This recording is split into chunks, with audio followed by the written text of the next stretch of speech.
because where is anybody in the government of Portland, Multnomah County, or I might add the state, who will actually look a camera in the eye and say, I want to try to save you money. Yeah. I think it belongs in your pocket and not in These are great points. mine. Let's talk about this.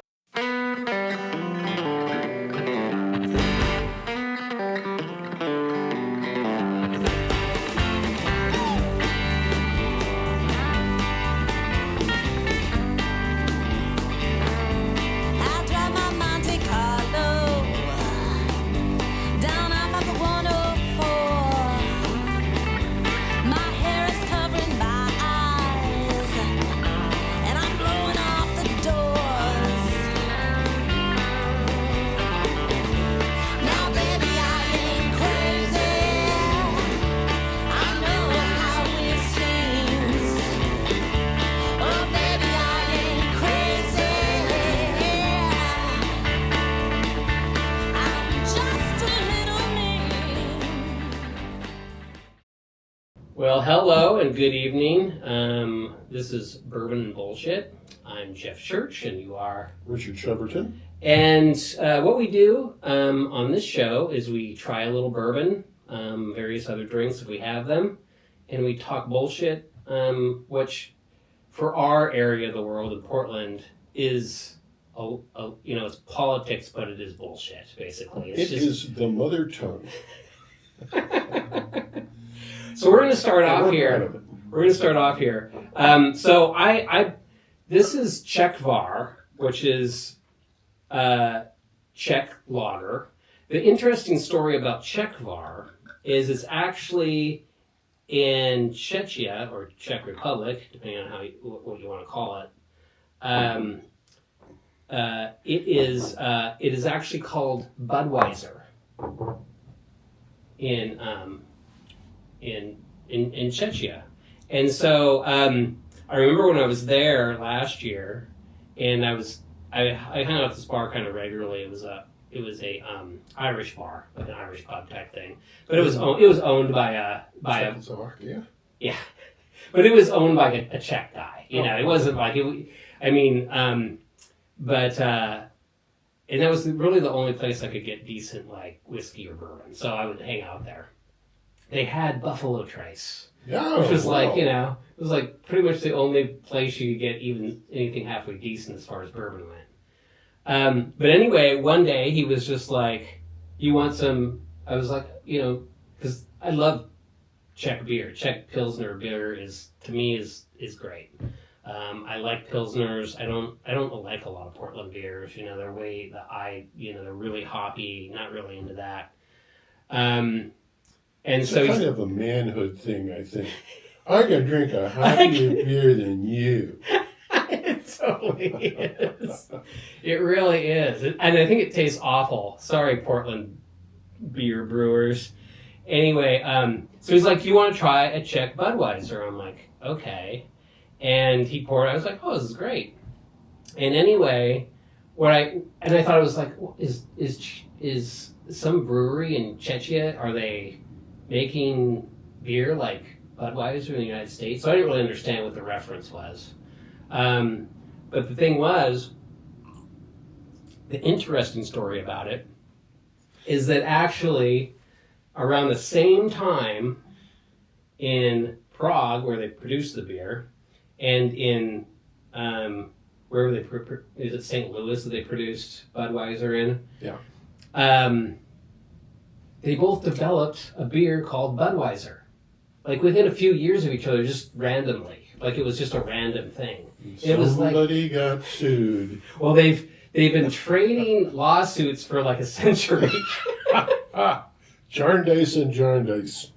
and so what's actually the way that it is now is they can only call that's why they call it Czechvar here, because they can't call it Budweiser here because they'll get sued. So I think there's countries in Central Europe where they can call it Budweiser, but like Western Europe, no way, because there's a ton of Budweiser sold in Western Europe for whatever reason. It's kind of odd. but so they can't. They have to call it Czech var there, and obviously in the United States they have to call it Czech var. And I think they can't sell American Budweiser in certain countries in Central Europe. So that's what the agreement has been. The politics of beer is very twisted. It's very, Exactly. it's serious. This is stuff. actually very, very good. It has, Mhm. unlike Budweiser, it actually tastes. Yeah. It has Oh, a I very love interesting this. taste. It's great. I think I told you when I was over there, it was like I would go to the local store to get a beer like this in a bottle, but it was like a big one. It was like a 16 ounce or a 22 ounce or whatever they are. You know how to get the job done over there. Yeah, and like I would buy 4 of them, and it would be like $2.50. I mean, obviously they use their currency, but it would like basically, so it's like I think it's 23 to 1. So a beer would cost 15. I can't remember the name of their. I'm so sorry, I can't remember the name of their currency over there. But it costs 15 of the Czech currency, which is 15 of the 23rd. So it's like 2/3 of a dollar for a beer, for a big beer. Paradise. Well, Jeff, that brings us back to the central question that we both ask ourselves over and over again, particularly after we're kind of worked through we're gonna the get bottles, schnockered, by the way. which is, what the hell are we doing here in Portland? Yeah, no. I mean, when I was over there, they were like, "Are you coming back?" I'm like, "I don't know." Yeah. Well, we also obviously we need to break into the bourbon here, Yes. and we're doing a little bit of lighter stuff because we filmed one the other day and it didn't turn out all that well because I foolishly chose a bunch of cask strength bourbons for us to drink. So it was all like 120%. We drank too much of it. It devolved. And then I fell down your And front steps. then you fell down my front steps. And Which so is always a sign of a great party. absolutely. And so we're gonna do a little lighter stuff, but Excellent. so I have a couple of weeded bourbons here. Now, for those in the not know, bourbon, it technically has to be 51% corn to be considered bourbon. Now, with weeded bourbons, they add wheat is usually not in bourbon, and so they add a lot of wheat to it rather than other grains, and so it sort of lightens it up quite a bit. It's usually a little sweeter, but lighter on the palate. It's not really heavy on the palate. Sounds good. Yeah, I love weeded bourbons. So we'll do a little pour.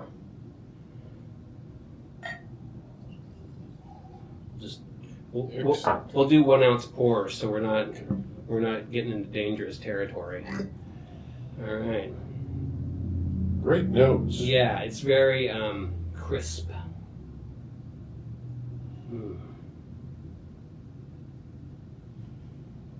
Good color too. I gotta say, this is what you kind of want bourbon to look like. It's a beautiful, very amber, thing. Yes, sparkly. Right. Yeah. All right, I'm gonna go in.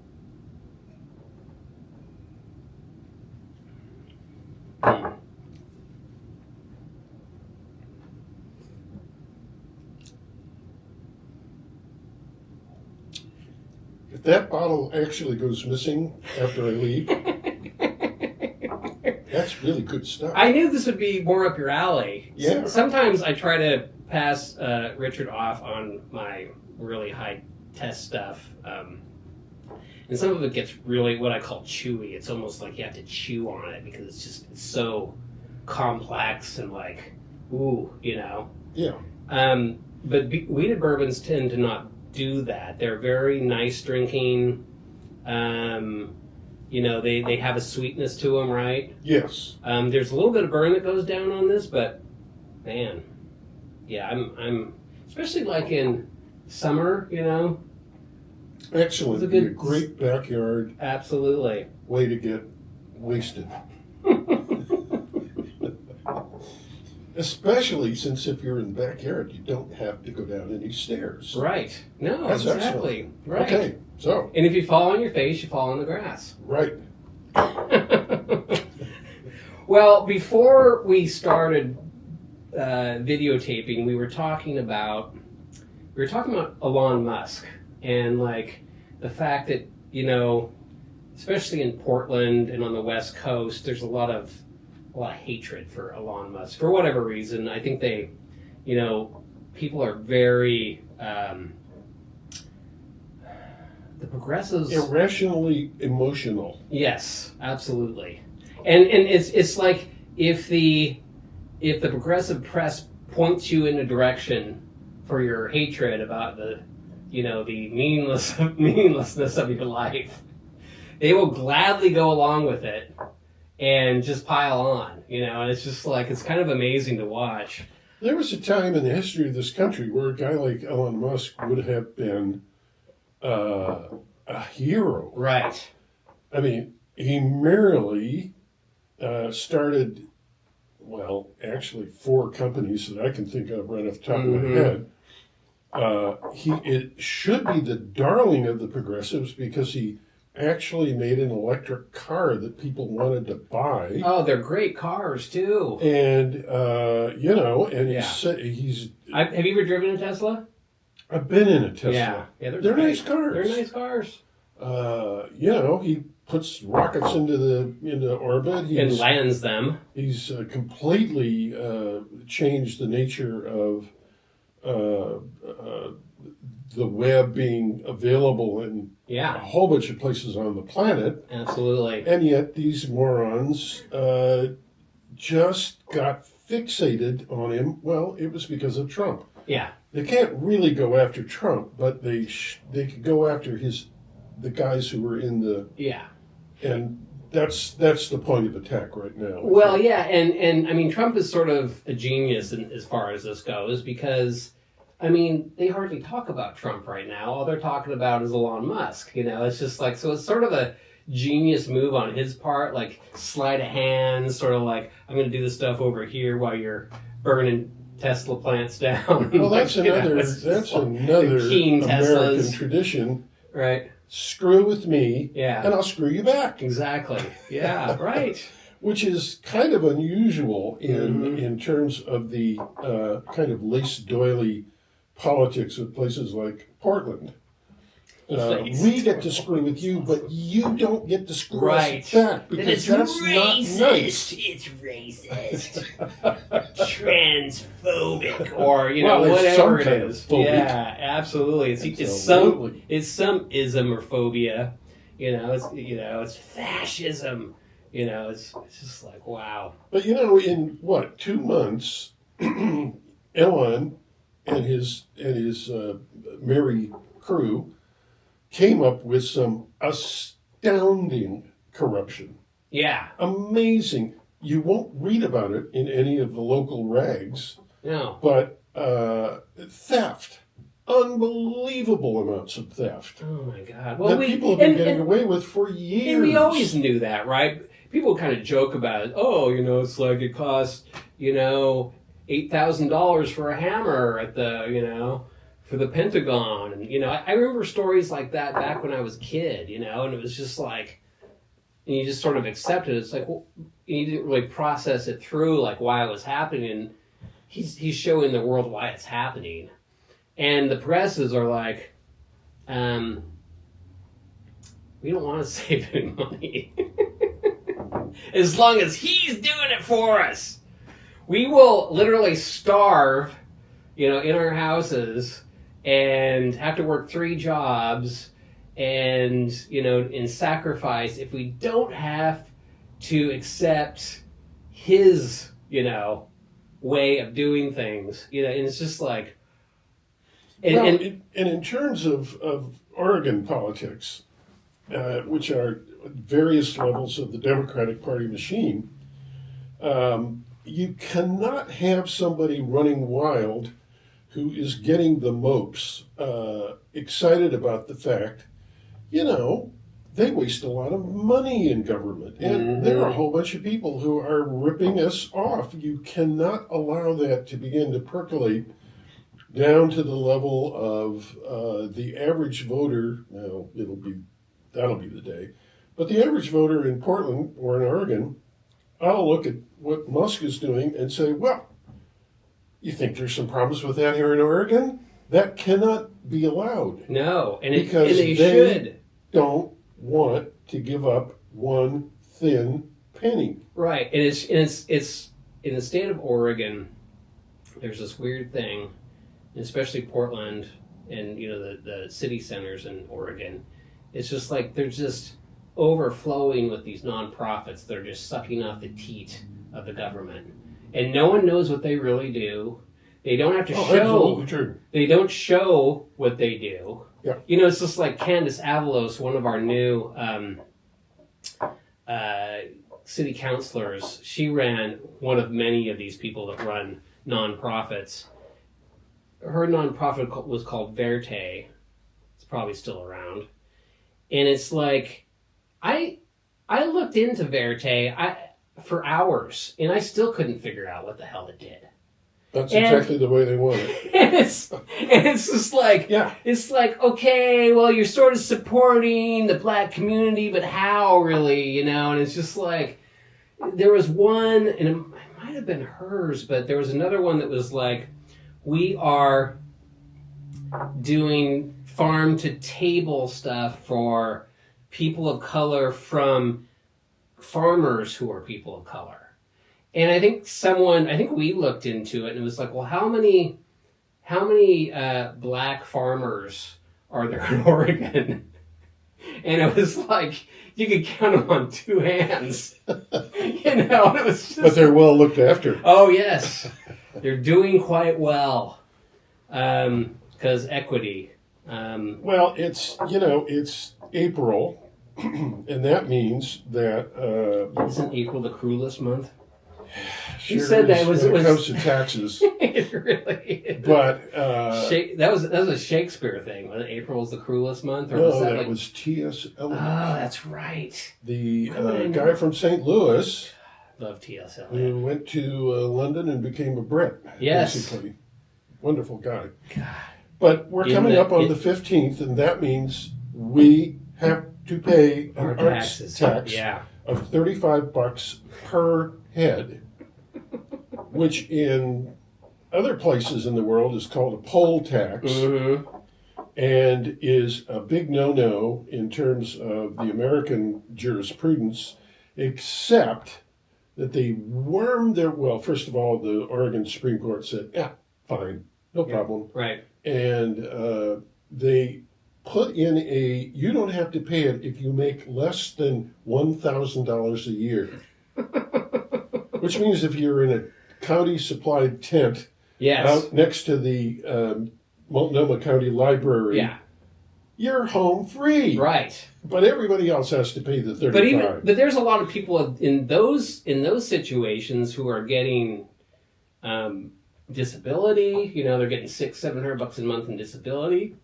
Does that mean? I mean, that's money, right? So does that mean they have to pay their $35? Yeah. Do you pay? Honestly, do you pay the arts tax? I'm a big chicken, and I do. Oh, I don't.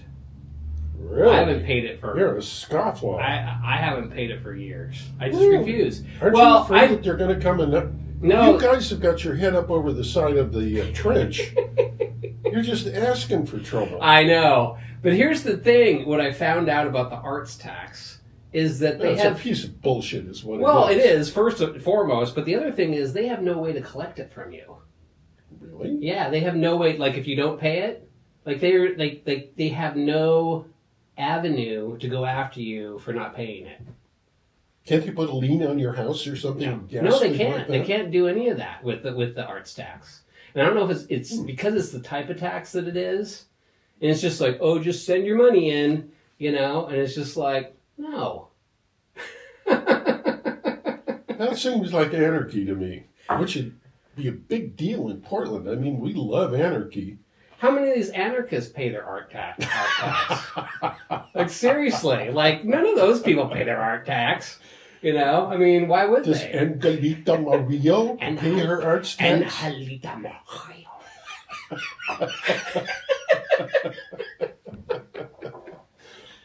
Well, I'd be interested. Does Steve Tiny Terror Novick Oh, I'm pay his sure arts he tax? does. He's got I to. bet he does. Yeah. God because he wants more money from us. You know, we were talking before the cameras rolled, but one of the things that you can count on, it's like the swallows coming back to Capistrano. And I actually saw swallows in Capistrano once in my lifetime, but it's the same thing.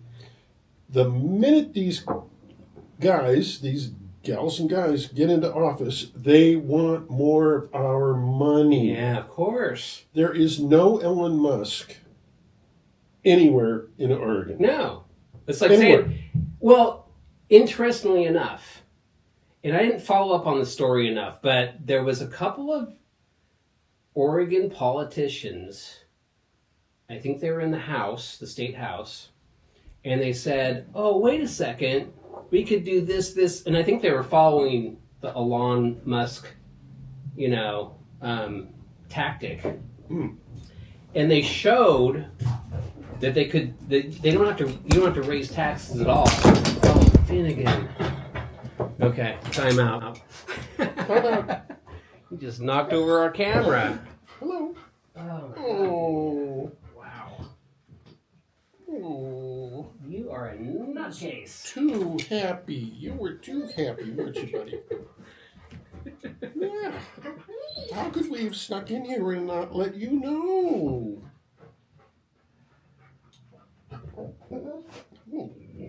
We're gonna keep filming here. Is your phone okay? Yeah, it's fine. It's just Don't edit that out. No.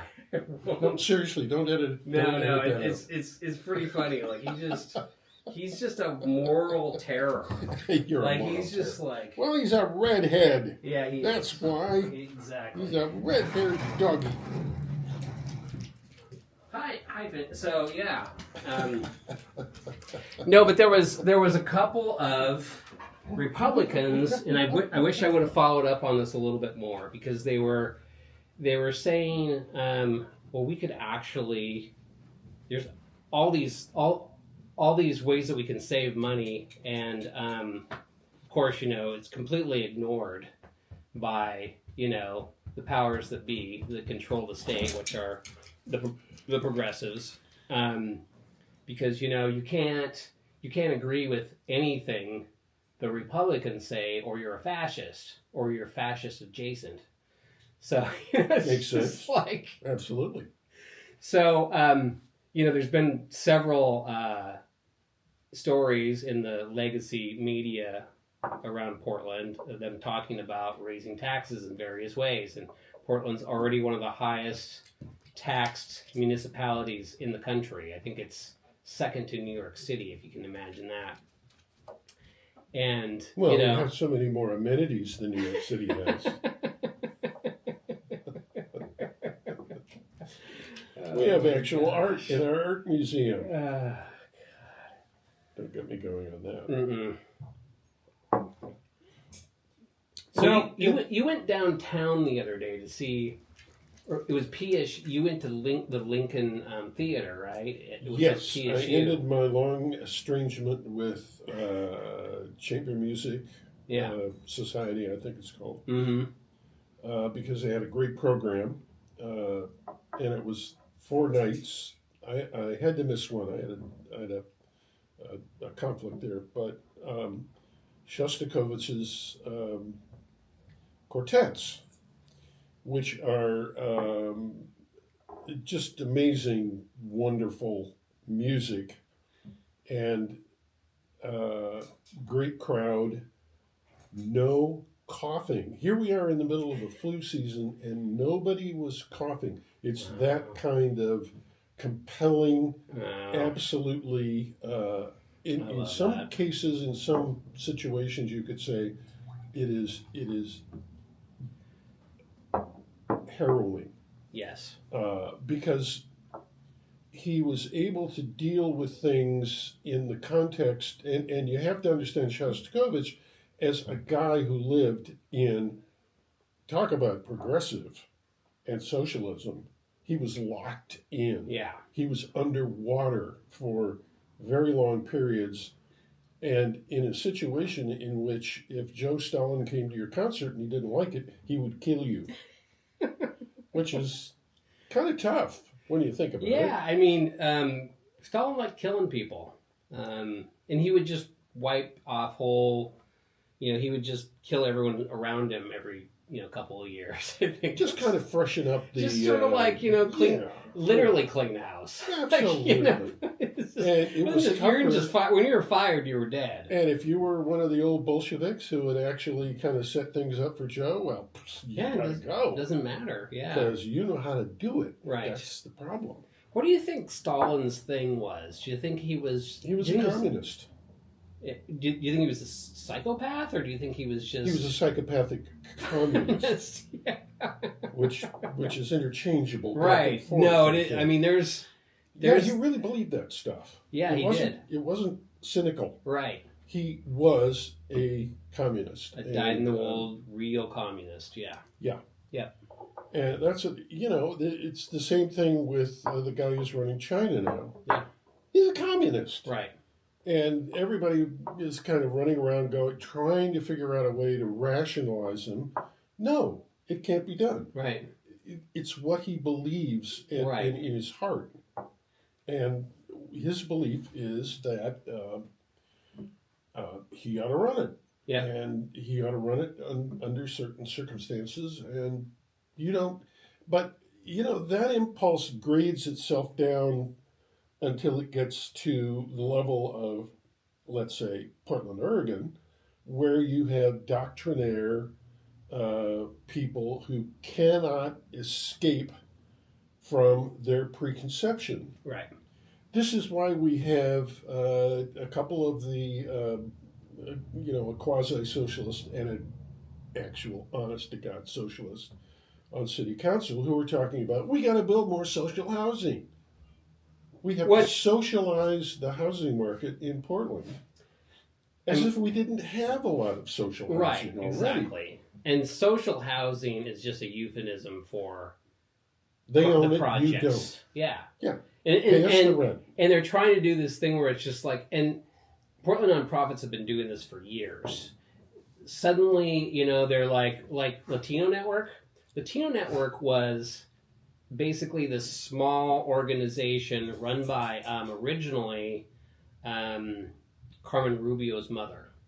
And it was a way for Latino gang members to for them to work their issues out.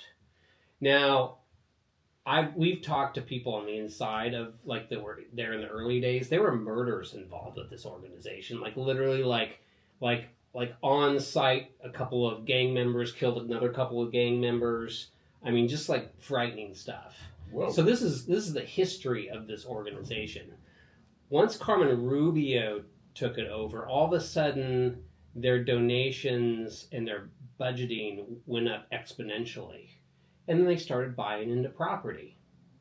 And so that's what, so for example, when you're talking about Sisters of the Road was just this really simple downtown nonprofit. It had their little, it was a simple thing. They had, their little diner, and you would go in there and you could either buy food for a meal for very cheap, or you could trade labor for it. So, they'd put you in the back for a couple hours to wash some dishes or whatever. And so, and the woman who started was she was a Catholic nun or something like that. So, just sort of like how nonprofits used to be. It's just we're just gonna, this isn't a professional job. It's just we're going to actually help people. We're going to ask for donations. We're going to put all the donations toward helping people. Well, Sisters of the Woke, which I call it, became woke, and they hired this fucking commie scumbag named Kat Mahoney. She's an attorney, and they hired her. And the whole thing was and so during COVID, they shut down their cafe. So they're still receiving roughly, I think it was $1.5 million a year in donations, and they weren't feeding anybody for like 3 or 4 years. Whoa. And they were just collecting funds. Well, what they ended up doing is they wanted to buy the House of Louis, which is, an old Chinese restaurant. Yeah. In Chinatown. They actually bought it, but they didn't have the money. Like, something happened that she suddenly got, "You're out of here," and it was obviously all very covered up, and they were like It's so funny because the press were like, "Well, that deal fell through, and but they're looking for new digs." You know how the local press is, especially like the Willamette Week. "They're looking for new digs, bro," and the fact is they did buy that place.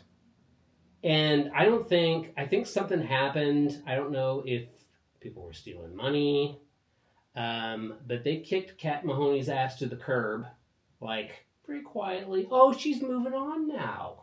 Yes, And, to be with her family. And so anyway, but they do own this property. Even the press says the deal fell through. If you look on the property, 'cause I'm good at research. In Multnomah County, it's really easy to find out who owns property in Multnomah County. Yep. And they own the House of Louis. So when Willamette Week and KGW is claiming that they didn't they don't have, that deal. No, it did. They bought that place. I think what happened is that all of a sudden it was probably $300,000, $400,000, $500,000 remodel, I imagine. And I think probably what happened is they expected to have that money. I mean, you don't go into a situation like that without knowing that you have, like you don't buy a place like that and be like, "Okay, well, we have to do remodel. So how much is this going to work?" You're going to bring in vendors and contractors to tell you how much it's going to cost to remodel it. Right. So, you're going to take that into consideration.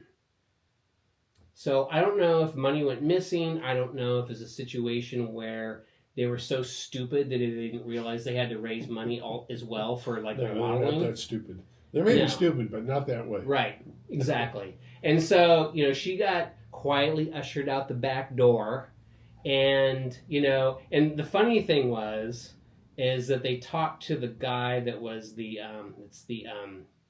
money guy, the treasurer guy, or the finance guy. The first thing he said was, "There's no malfeasance here." I'm just going to say that off the top. And it's just like, I have all this money in my pocket, but it's not stolen. And this is what these nonprofit. So the thing with the socialized property or social property, whatever the hell they're calling it now. No, they changed the name. They take a little heat and they switch. They switched it off now. So it okay. always moves and right. You can't quite keep up with it. But they want to give nonprofits. They're going to give money to nonprofits so they can own this property, the properties that they're investing in. So it's just like these supposedly socialist, they're just like, we're just out to help people.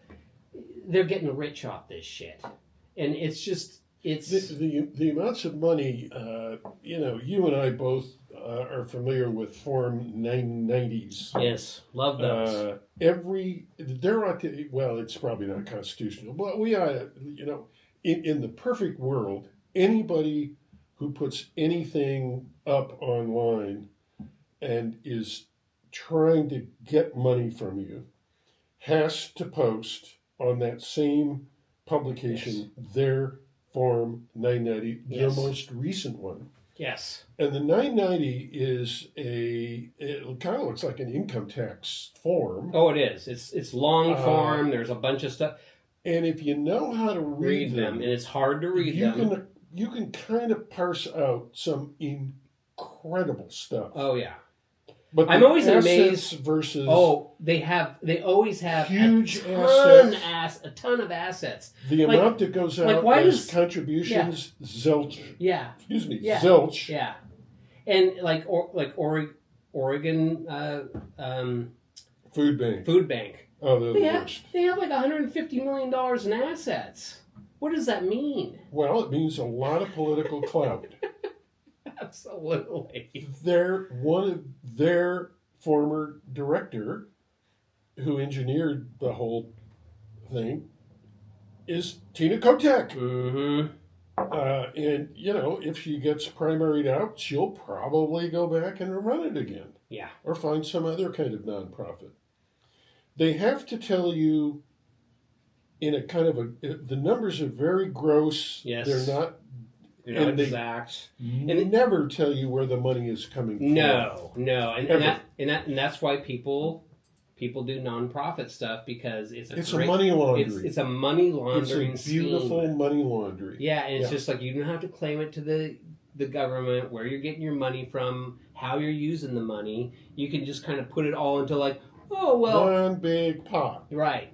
And it's clean all of a sudden. And and it's just like, well, how does Oregon Food Bank put these $50,000 or $100,000 like marketing things about like DEI sort of driven like policy and stuff like that? And it's just like, you're not supposed to be able to do that as a nonprofit. So what they do is they have these offshoots.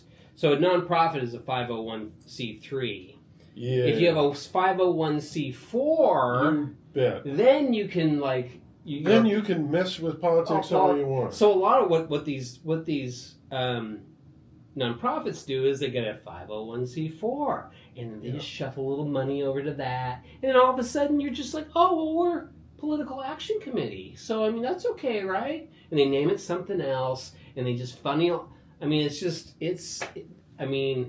it's RICO level, Enron level fraud, is what it is. Except it's not fraud. It's, right. It's because they have a very big hand in writing the laws. Yes. And they're not real shy about using that power. Now, it is the fourth branch of government, particularly in a relatively poor state like Oregon. yeah. It is a powerful branch that is overseen not at all. No. Nobody is. That's the whole point of like nonprofits is like, oh, you're not supposed to be able to look under the curtain, Well, yeah, give you a very small example, and this goes back to year two. Well, this brings us back around to the arts tax. Mm-hmm. One of the beneficiaries of the arts tax, this is a murky You done over Machiavellian there? story, is the regional arts. Kill that, and we're gonna go to another one. Well, I'm going to pace myself. Okay, here, so, all right. Anyway, I'll give you a smaller pour next time.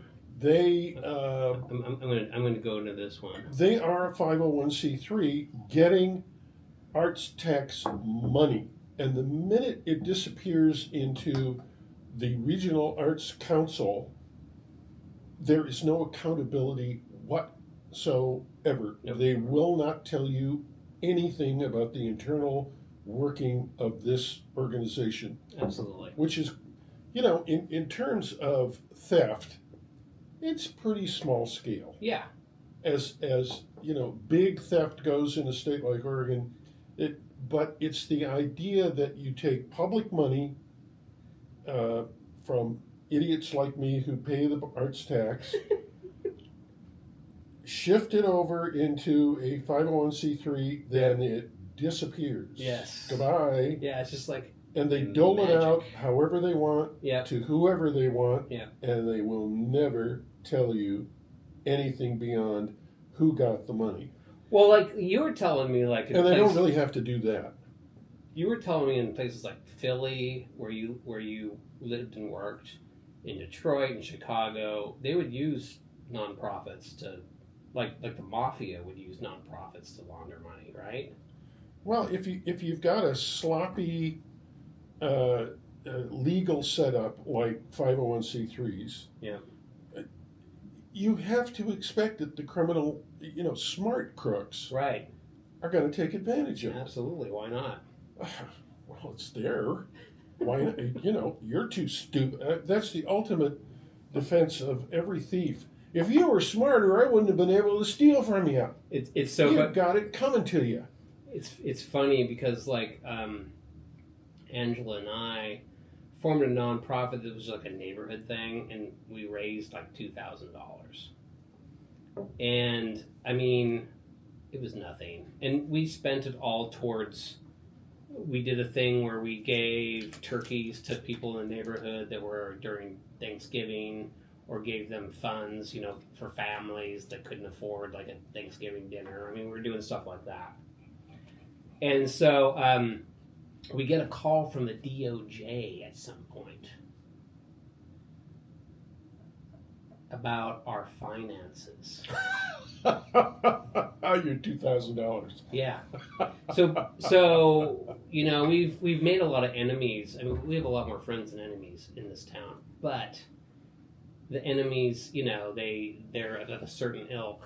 Yeah. And maybe there's probably one of them that was connected some way to like the DOJ. It's like, oh, you need to look into these guys. And it's just like, and I told the guy, it's like, why are you looking at? It's just like, I mean, there was a mutual aid supposed nonprofit in this neighborhood that during COVID, right at the beginning of COVID, where they raised all this money supposedly for like COVID. give food to families that whatever. And so and it was some of the people in the neighborhood who actually were on the anarchists that were on our neighborhood association for a while there. That was those were crazy days. Oh man, I remember that very well. Yeah, and the guy in the bikini who was running for a spot, that really took Lucy. Lucy, who was a violent criminal, tried to assault me on multiple occasions. Honestly, he's a 6'1" dude, and would dress in like, the sailor bikini costume, Yeah. and go to like neighborhood association meetings dressed like that. Those were the good old days. And I remember this one time, like a couple cops had come to like talk about public safety or something. Stuff, yeah. And like, they were just screaming at these poor cops. They're just like, well, I mean, a couple of people in the thing asked us to come. We could leave if you want us to, kind of thing. And, we went, Angela and I went outside and talked to them because they were like, this is good. I'm out, And so I went outside. We went outside to talk to them. And it's like, and one of them was a woman, and she's like, well, I'm a lesbian. It's not like. It's not like I hate trans people or anything like that, or like I'm a bigot, or it's just. And the other guy was just like, yeah, I mean, this is Portland, right? And that's what it is. This is what Portland is. I mean, you're seeing it now with like, the cop hatred with like Samir Canal and Halita Mahio. And teacher Tiffany. The interesting thing about these people is they have no history.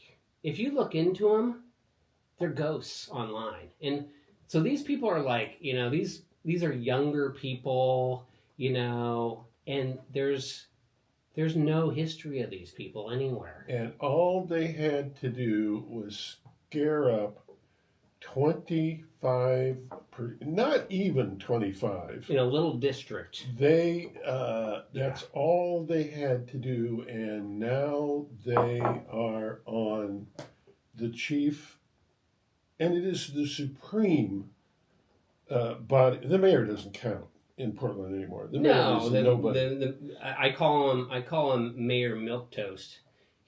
He literally just sits there like a limp dick. He looks has like a figured it limp out. dick. He has no There's real no power. Remember, like when you'd watch or you'd be at the the city council meetings, and the mayor would lead them. Yeah. He doesn't say a fucking word at these things. He just can't. sits there. He's not empowered. He has zero to do power. You needed someone, and I'm not saying Renee Gonzalez was the guy, because Renee Gonzalez is a little soft too. I love Renee. Sorry, Renee. But you needed a tough guy. They would have figured it. He could have seemed tough, but the people who were in office on the council, they understand, and they would have understood very quickly, that this guy can shoot his mouth off, but he can't do anything. Right. And the council can do whatever it damn well pleases if you can find 7, and the socialists have 4 votes. Well, now they have 6. So there's 2 that are socialist adjacent. It was really interesting. I mean, oh really? I have to give it to Angelita Marijo, because she didn't announce that she was a socialist until after she. Oh, details. Yeah, I mean, we knew she was, but she didn't announce. It was very, and then she showed up at the DSA thing or whatever it was. Another one of these stupid, idiotic protests. I mean, it's so funny now. They have to combine all the protests. So it's just like anti-Trump, anti-Tesla, free Palestine, anti-police, ACAB. They have to have like 5 or 6 of them there just to get enough people out to them. Just to get 3 dozen, 4 dozen people out to them. That's enough to get elected to the city council. It really is. That's the whole point. It was engineered to do that. And you're right. Nobody can seem to understand in this town. It was designed to produce the result that we now have. I mean, I have to take my hat off to these people. They figured it out. Julia Meyer is a genius. Yes. You've never seen anything about her in the press. No. She doesn't give interviews. No. She doesn't respond to mail. Mm-mm. She is the quintessential insider. Yep. But she bounced from City Club, from Coalition of Communities of Color, yep, to City Club, to the Charter Commission, to the government of the city of Portland, where she was the manager of the transition, and she's still in there running the place through. Oh, yeah. And nobody can get to her. Nobody can get a word out of this woman. It's astonishing to me. I was always really fascinated at the beginning, because it was just remember in the first 2 or 3 weeks, it was just like this city council love fest. It was like they'd show up to the meeting, they'd all be all smiles. And they couldn't believe that yeah, they were getting 130,000. We own this fucking city, motherfuckers. And just and there was just oh, we just love everybody, and Keith Wilson is great, and oh look, oh, we new government, bitches, and they're taking selfies, and they're all smiling, and it's just that's over now. Yeah, it's all over now. But remember how they were talking about? I mean, it was ad nauseum.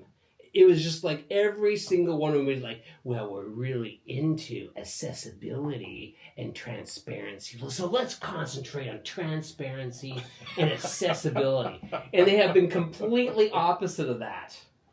Completely opposite in every way. You can't get a hold of any of these fuckers. No. No. Why should they talk to you? You are not part of the 25% right. that they must hold on to in any of it. They don't care about 30%. No. They don't care about, they have the core, which are crazy enough to go and vote. Absolutely. And that's it. Right. And you don't count. Mm-mm. Yeah, and it's designed this way. Richard, we're basically Proud Boys. I mean, that's what we are. Well, you saw the whole thing with what Angela released the other day about with Angelita Merquijo calling her a proud boy. It's just like I think I've come across a couple proud boys, but we've met like thousands of people in I Portland. wonder if she's ever actually in the flesh, so to speak, met a proud boy. Angelita? Do they even exist? Well, anybody. They won't come into town. Where the hell are they? I'm always so amazed. Like, this was one thing that was maddening about Nathan Vasquez, and so. Wait a minute. You're running down. I'm not trying to run down, but it was like one of these things he had to throw that. Look, I'm progressive. Like even Renee Gonzalez had to be like, I'm a Democrat. What are you? I'm a Democrat. They had to do this thing. And even Nathan had to do it. So he was always like, well, I've prosecuted both Proud Boys and Antifa. And it was just like, well, Tiny Tozy, crazy name. I don't know this guy. I just know him from the press. He's a thug. He's beating people up, and he's a great big, Samoan guy, I think. And they threw 8 years at this guy for assaulting a couple people. And they haven't done shit to any of the oh, we'll give him 3 days in jail, and then you'll get out in one. Some of these crazy Antifa people who show up to the Society Hotel with loaded guns, because we're just banging on a drum here, and it's just you got the masked dudes with their it's just wow. Yeah. And we were they're the enforcement wing of the machine. Yeah, absolutely. Get out of line, and we'll come and kick in your front door and absolutely take a poop in the middle of your reception area. Well, piss. Yeah. Well, like my dad used to say, well, piss in your post toasties. Speaking of which, maybe we ought to taste another. Yeah. Well, I started off on this one. I'm going to pull the drapes open because I want a little bit. I think now that the sun is getting a little funereal in here. Yes, okay. There we go. Is that right in your face? It's right in your face. No. It's fine. It's okay. I'll get a can. It's just Can I put this back into the bottle? Because I don't want to get completely out of control. Yeah, I'm sorry. I overpoured. You've got a long way to go. I overpoured for you. I overpoured. Sorry. And it's okay to do this because it's alcohol and it's all antiseptic. It's antiseptic. That didn't taste like any anesthetic I've ever tried. No. So the next one I've been drinking. I liked mercurochrome for a while there. This is see the cameras here. This is Joseph A. Magnus. This is a really good bourbon. It's a magnificent bottle. It's a magnificent bottle. It's a beautiful, a work of art. Absolutely. Old school Kentucky bourbon. It's actually Kentucky, Indiana bourbon. So I think it's right on the border there. Very tasty stuff. It's pretty spendy, but... Isn't the biggest bourbon distillery in Indiana? I don't know if that's true. The one that makes Buffalo Trace and all. No, that's Kentucky. Oh, that's okay. Kentucky. All right. Where is your glass? You took it away from me. Did I? Oh, it's right there. It is. There. Sorry. Okay, good. I guess the drinking's already. Just a little sippy poo. A little sippy. Is that enough? That's a good one. Yes. All Thank right, you very perfect. much. My liver thanks you. Ooh, great nose. Yeah. It's very oaky, leathery, sort of old school oaky Kentucky bourbon. I haven't sniffed a lot of leather recently. Yeah.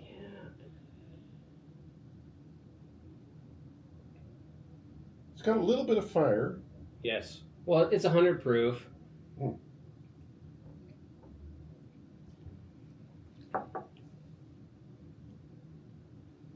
For a bourbon, it's very peppery. I love that about it. It almost has a little bit of a rye kind of thing going on. Absolutely.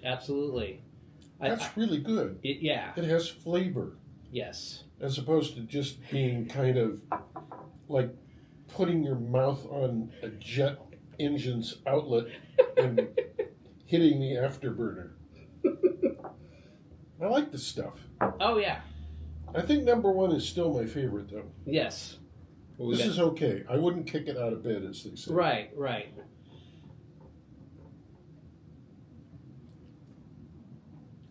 Yeah, that's very good. Indeed. It doesn't have as much. Now, I'm trying to go back in my memory to our previous episodes. Yes. But it doesn't have as much backwash. What's the term? Like the finish? It's sort of the like finish. Yeah.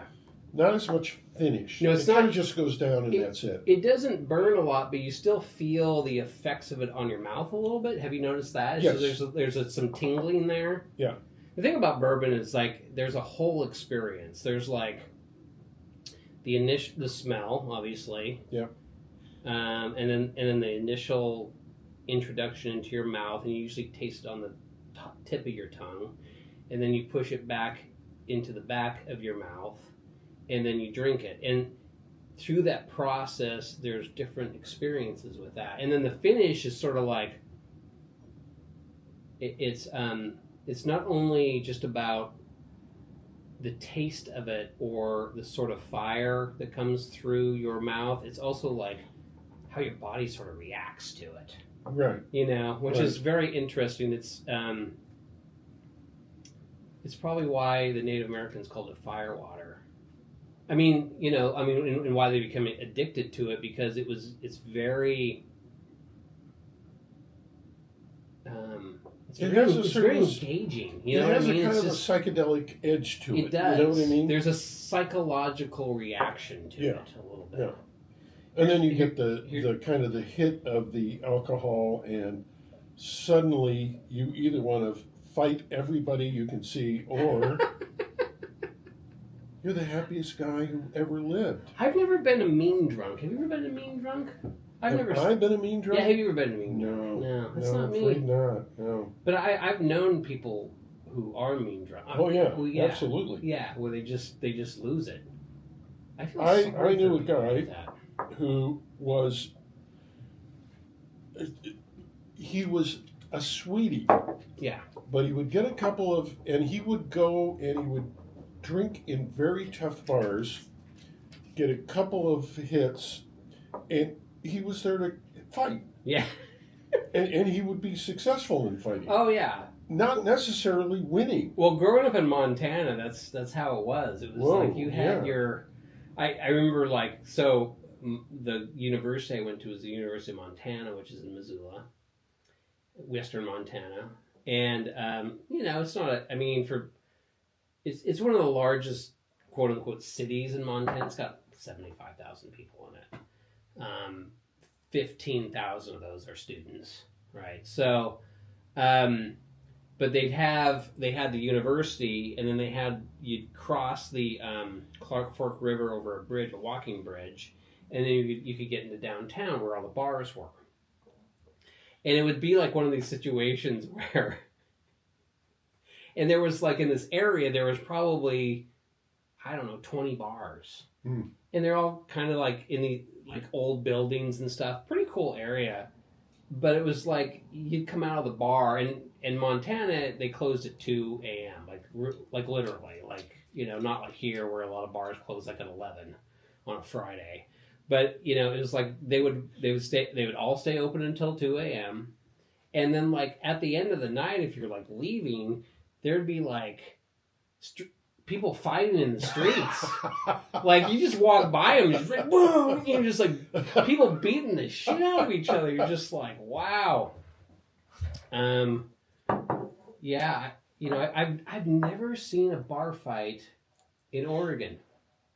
No, I can't say as I have either. I've seen some people I would like to, if I could sneak up from behind and just right whack them. Yeah, absolutely. I'd do it. Yeah, but no. Yeah. No. Now there's, I mean, it's just not. Yeah. We're too polite here. Well, We're there's sneaky, nasty, mean, backstabbing, but to your nut-cutting face, people in you'll be Oregon, like but we don't polite. like We doing don't- it up Well, front. we don't like conflict, face to face conflict. We say have conversations. Pow! Open your pie hole and I'm gonna sock it right in it. I remember there was a bar that we go to in college in Missoula, and we'd show up at 2 PM. That's a good time to start drinking. And they had pool tables, and then we'd play pool, and we'd order 151 rum and cokes in pitchers, Whoa. pitchers of it, Oh man! and just drink that stuff. Oh my god! I can't even. I mean, and they would serve that to us. Gladly, I'm sure. The bar must have been ankle deep in vomit by the time it closed. I remember and they'd always have these huge bouncers, right? And I remember, I don't know what happened. Still to this day, I don't know what happened. But at some point, I don't know, I probably got mouthy with someone. And at that time, Jeff? No Never. way, man. I was 130 pounds soaking wet. So this guy like grabs me by my head and is like pulling me out, just like, I'm just like getting yanked out. This guy's like probably a defensive lineman for the football team. And it's just like, wrestling me out, just throws me out in the street, It's just like, okay. I don't think you can say you've been properly alive as a guy unless you actually have been physically thrown out of a bar. I lack in that department, unfortunately. Well, you grew up in like you lived in sort of lived in cities, I mean, and not that doesn't happen in cities, but I think I don't know. There's something about like small town things that happen that people are just like.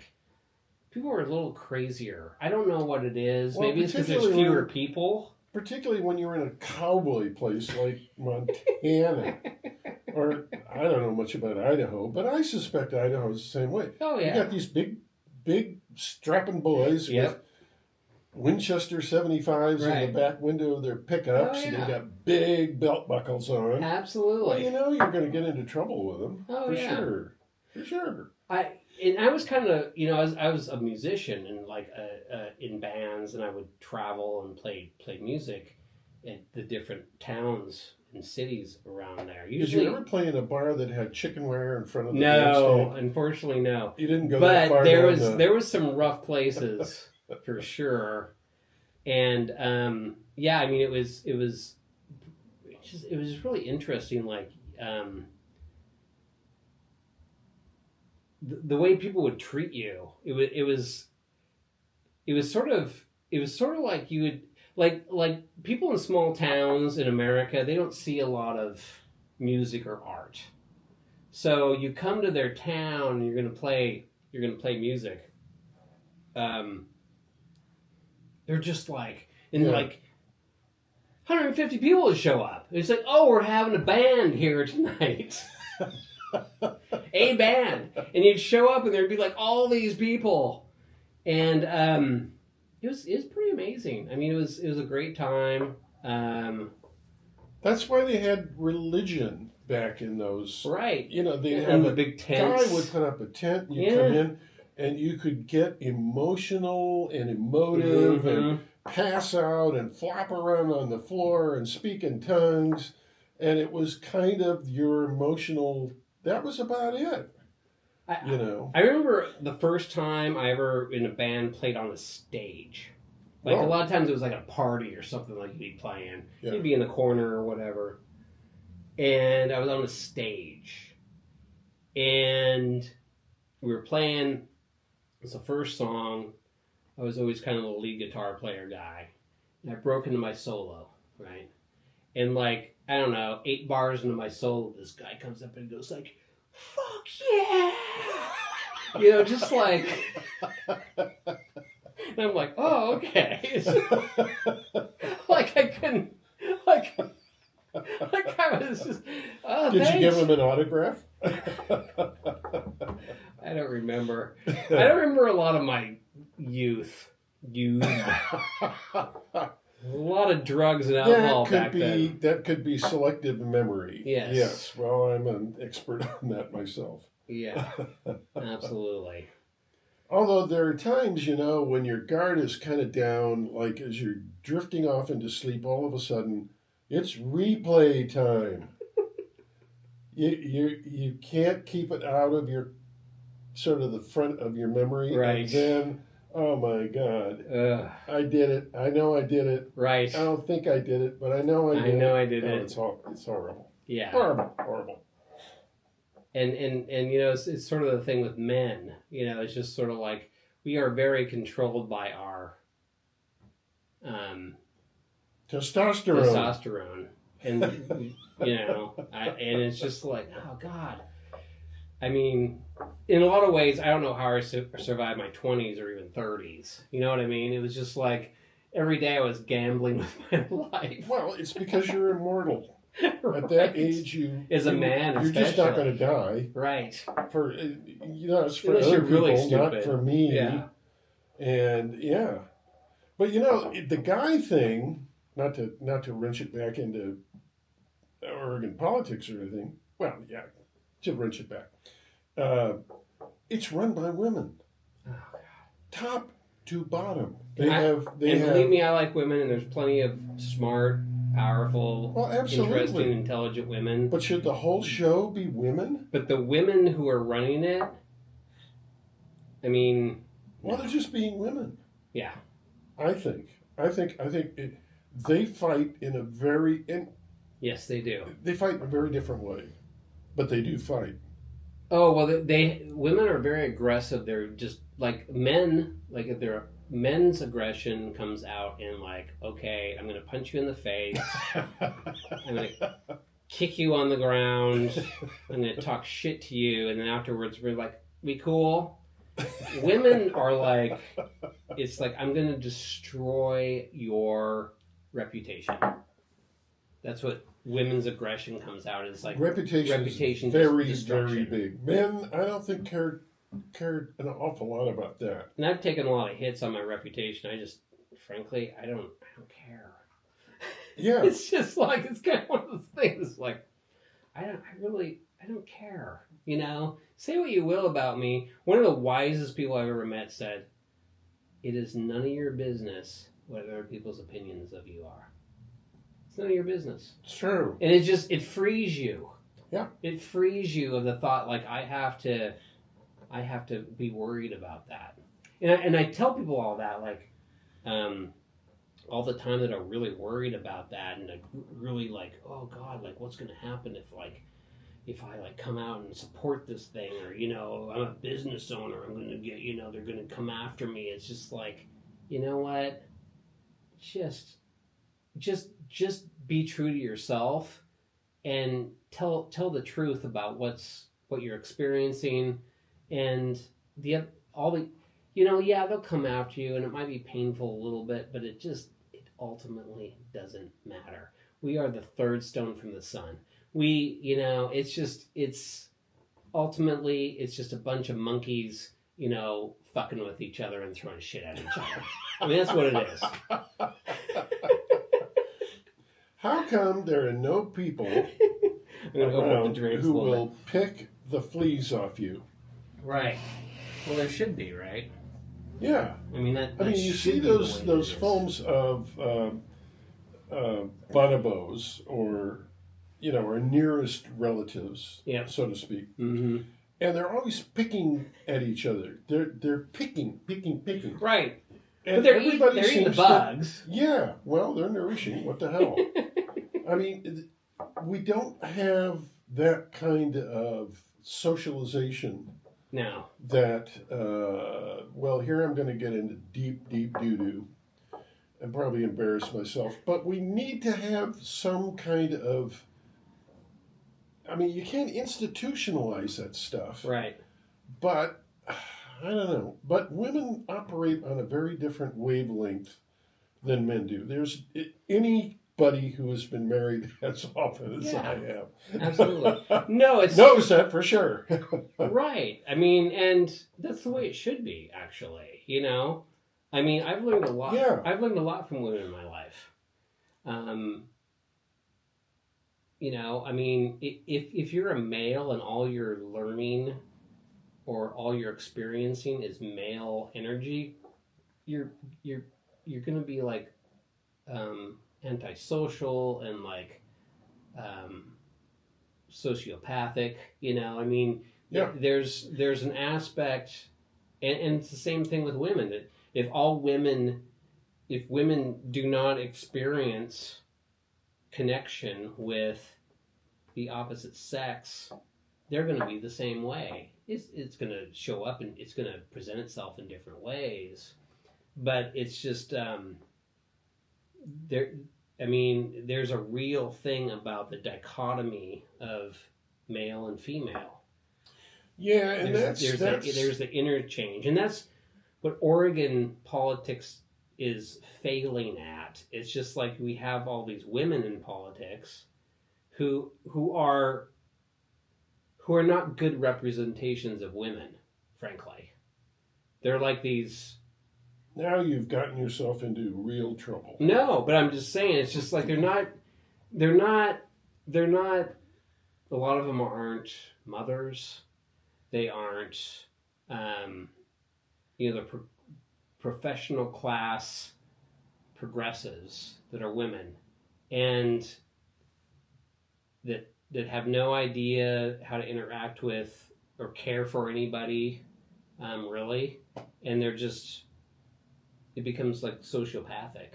I mean, well, I can't say that I agree with you, but nobody in the state of Oregon will talk about this. It is not fit for discussion. Right. You're not supposed to say nobody can approach Janelle Bynum on the basis of, okay, one thing we'll all agree on, more or less, is she is a female. Right. And she's not a guy.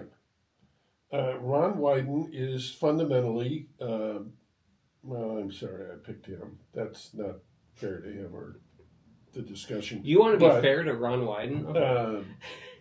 Well, he's a guy. Yeah, he is.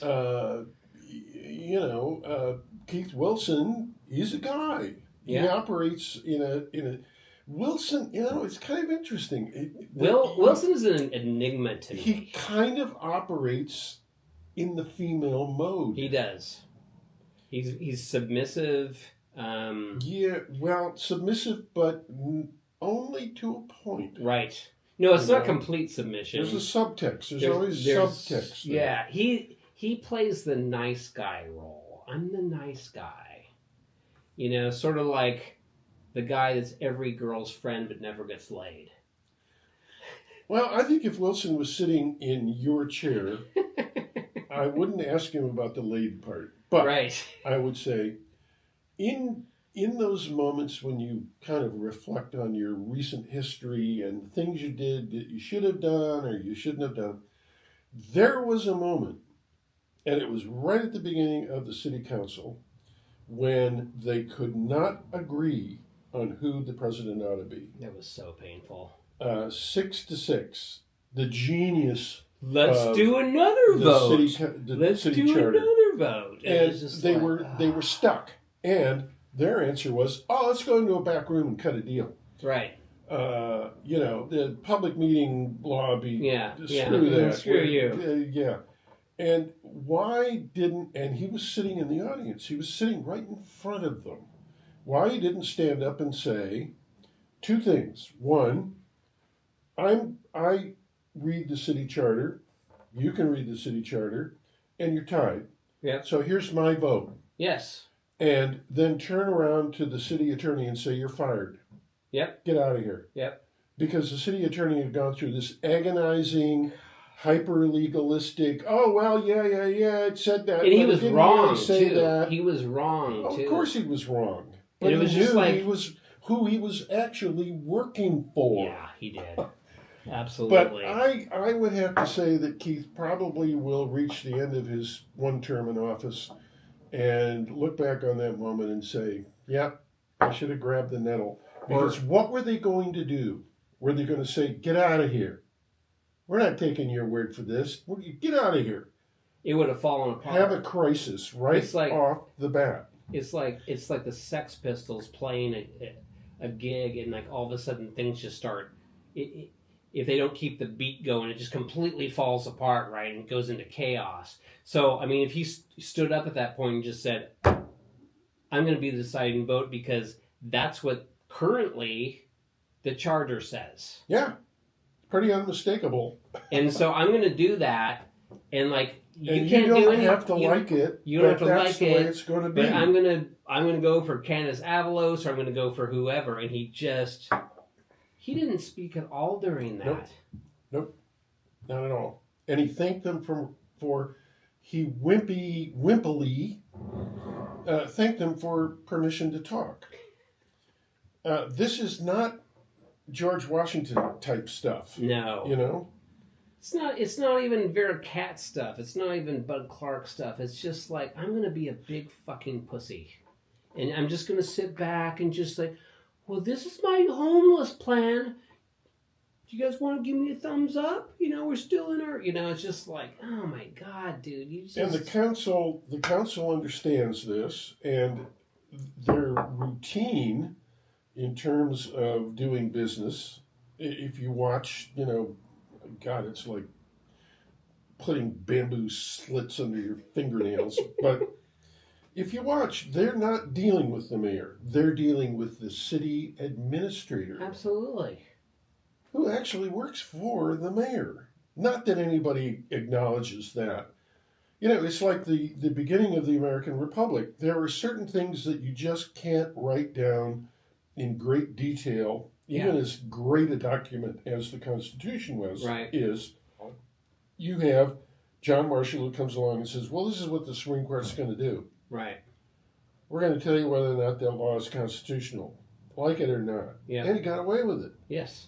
And now we have a Supreme Court. We have a Supreme Court. Yeah. So you have to step out and mold the situation to your liking. Because, I mean, it was like they said, a brand new government. You have to take your place within that government. The mayor should have a major voice within this government. And he's the only person who has a majority vote. Yes. And he's the only 50% guy we got. I mean, who was the moron who decided you're gonna do an even number of you know, it's just like no one does that. I think that was Julia Myers' one slip up. She didn't think that through quite well enough. I mean, they had to have 4 districts. Right. Well, you have 5. Yeah, because what do you do? It's just like, if you did 5, then you have to have like 2 per district. I guess you could do 5 and then 3 per district to get an odd number, but that's like 15 of these motherfuckers. And it's just like... She and other people on the commission knew for a fact that Baltimore had tried it. Yes. And it didn't work. But you will never get that on a ballot in the city to do away with, because there are too many people making too much money. And you know, there's 2 city council people I respect. One is Zimmerman. Can't keep his mouth shut. Right. Well, he's the one that's just like, are we going to get anything done here? Because, like, to your point, and you predicted this, is like, it's going to take them 6 months to find out where the goddamn bathrooms are. And that's what they're doing. They're just flailing around trying to figure out what this government is. I mean, we're 3 months in. And so, Zimmerman's one of the only ones like, let's get some, I mean, you know, we have a crisis out there. So I like that about him. The other one I like is Loretta Smith. And even though I don't agree with Loretta Smith's stuff so much,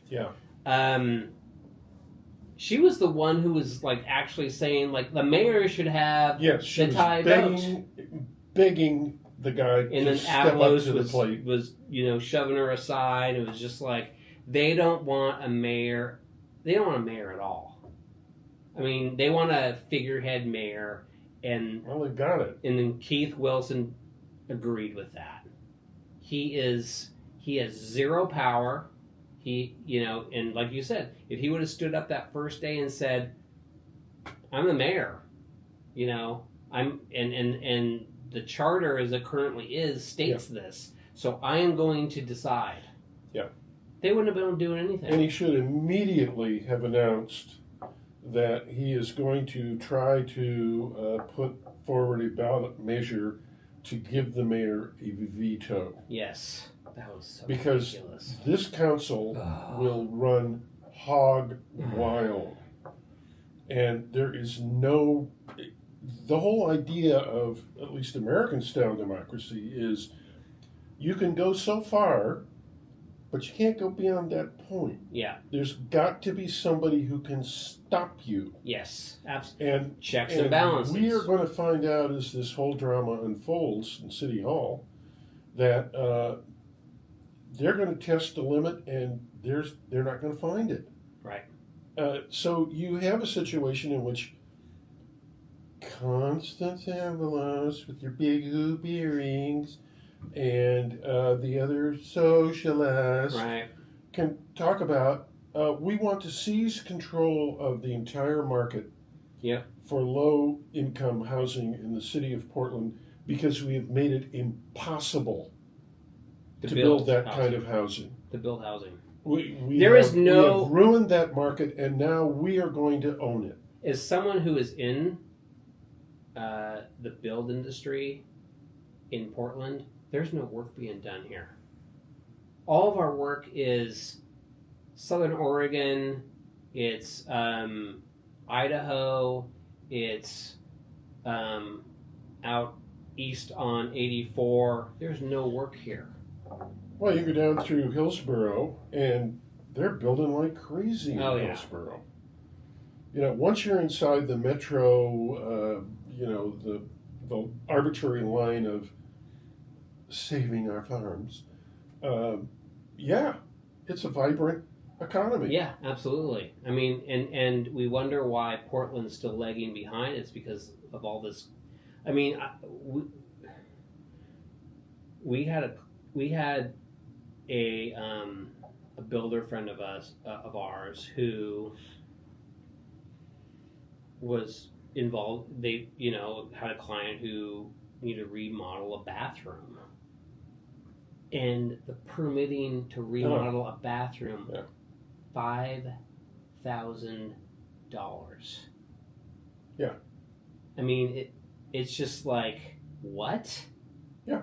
And it's just so the permitting process in the city takes way too long. It's way too expensive, and so no one's biased for nonprofits building, and no one's building here. Yeah. And they wonder why. Well, scratching their head. Well, why isn't anyone building here? It's because you fucking assholes have said for years that developers are rich, greedy, sociopaths. So, and you've passed policy that has indicated that to them. And so it's just like, I'll just go build out in Washington County, or I'll build out in Clackamas County because, like, I'm not interested in this. Why would I do that? They're not charities. Right. I would love to know what the actual net worth post-COVID, the socialists getting control of the low end of the market. I'd really like to know what is the actual net worth of the Goodman family. Or the Schnitzers. Oh, the Schnitzers are really it can't be anything close. It's not high by real estate standards. It's not high by, like, I don't know, Mark Cuban's Wouldn't it be interesting standards, or I mean, Jordan Schnitzer has one of the largest art collections in North America. I mean, his collection is huge.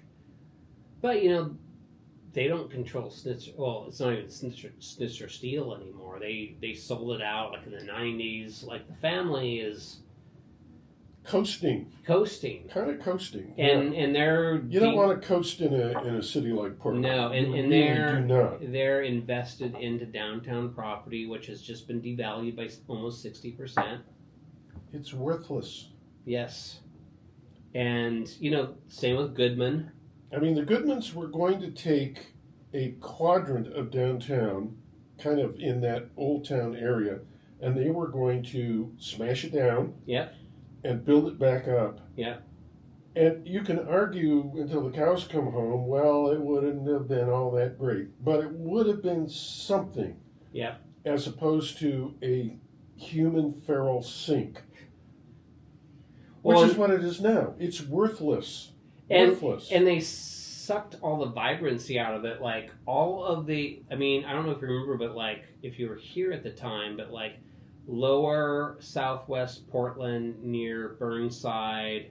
That was a huge art district. Yeah. It was like there was several art galleries. They're all gone. Didn't make it. Because it was just like, we're gonna jack up we're gonna jack up your rents by this amount.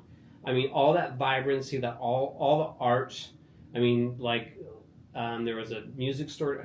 Was it Apple Music that was down there? They're gone. Like all these old, there's a record store that recently we're just like, we can't survive down here. I mean, all the great aspects of what Portland was like downtown, which they had developed back in the 90s. It was like, well, let's start putting art galleries down here and let's start, let's rebuild this, and they did it, and within 25 years, it was gone.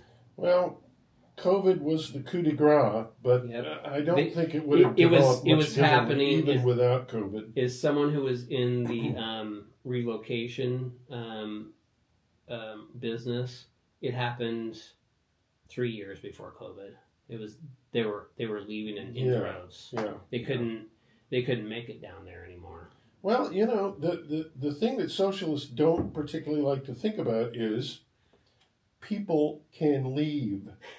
Exactly. It's a free country you're not forced I could go to be Idaho there. tomorrow. Right. I don't have to get an exit permit like the USSR. Right, exactly. Too bad. Yeah.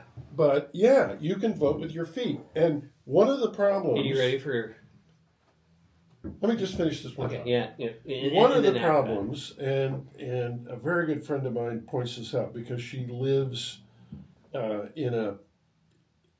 not far from here. But what she has noticed over 10 or 15 years on her street is that the family type people, the people who were slightly to the right of insane, they are leaving. Yes. Families go to Tennessee. Yes. Families go to Idaho. Families go out into the far suburbs. I know at least 50 and people. And what replaces them are the kind of people who are ruining Portland. Yes. The true believers. Right. Kind of grifting along.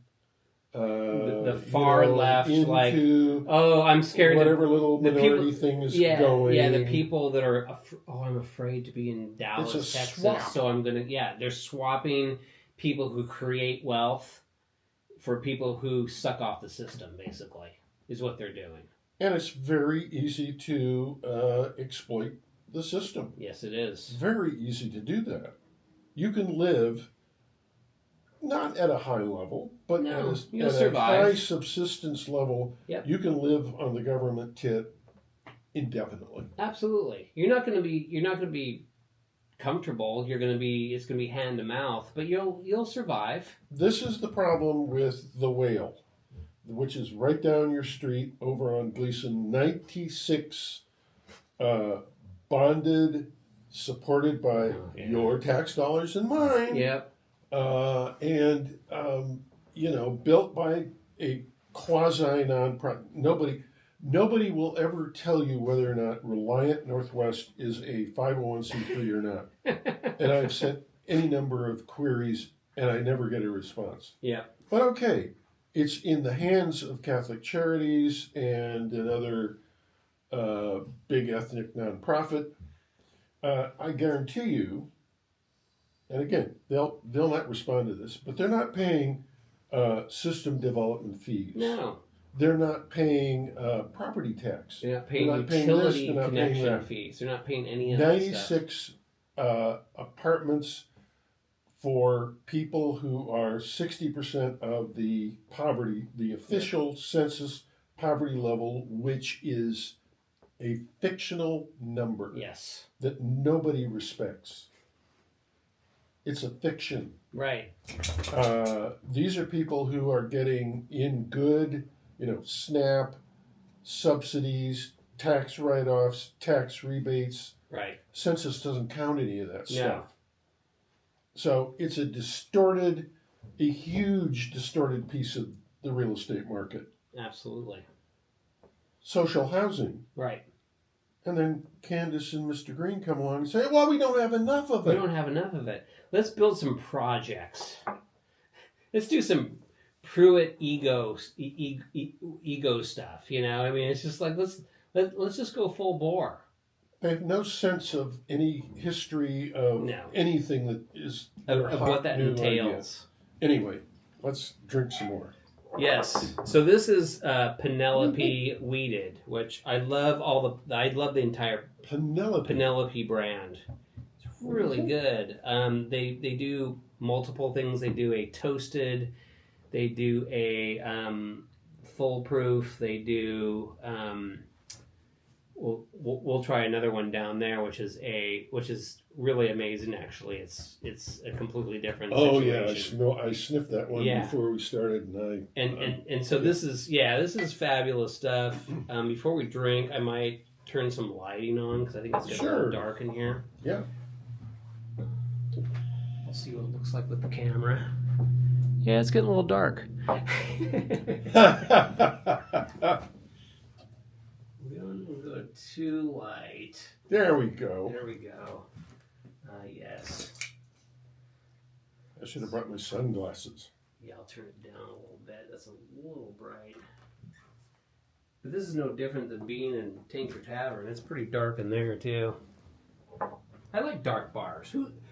I hate going into bars where they're too bright, and you're just like, and they have like 16 televisions on the, showing 15 different sporting games, and you're just like, this is not why I come to a bar. You and I kind of dropped in, it kind of almost as a civic duty. There was a bar down on Gleason, we won't name it. Yes. But he was trying to start a bar, basically. Yeah.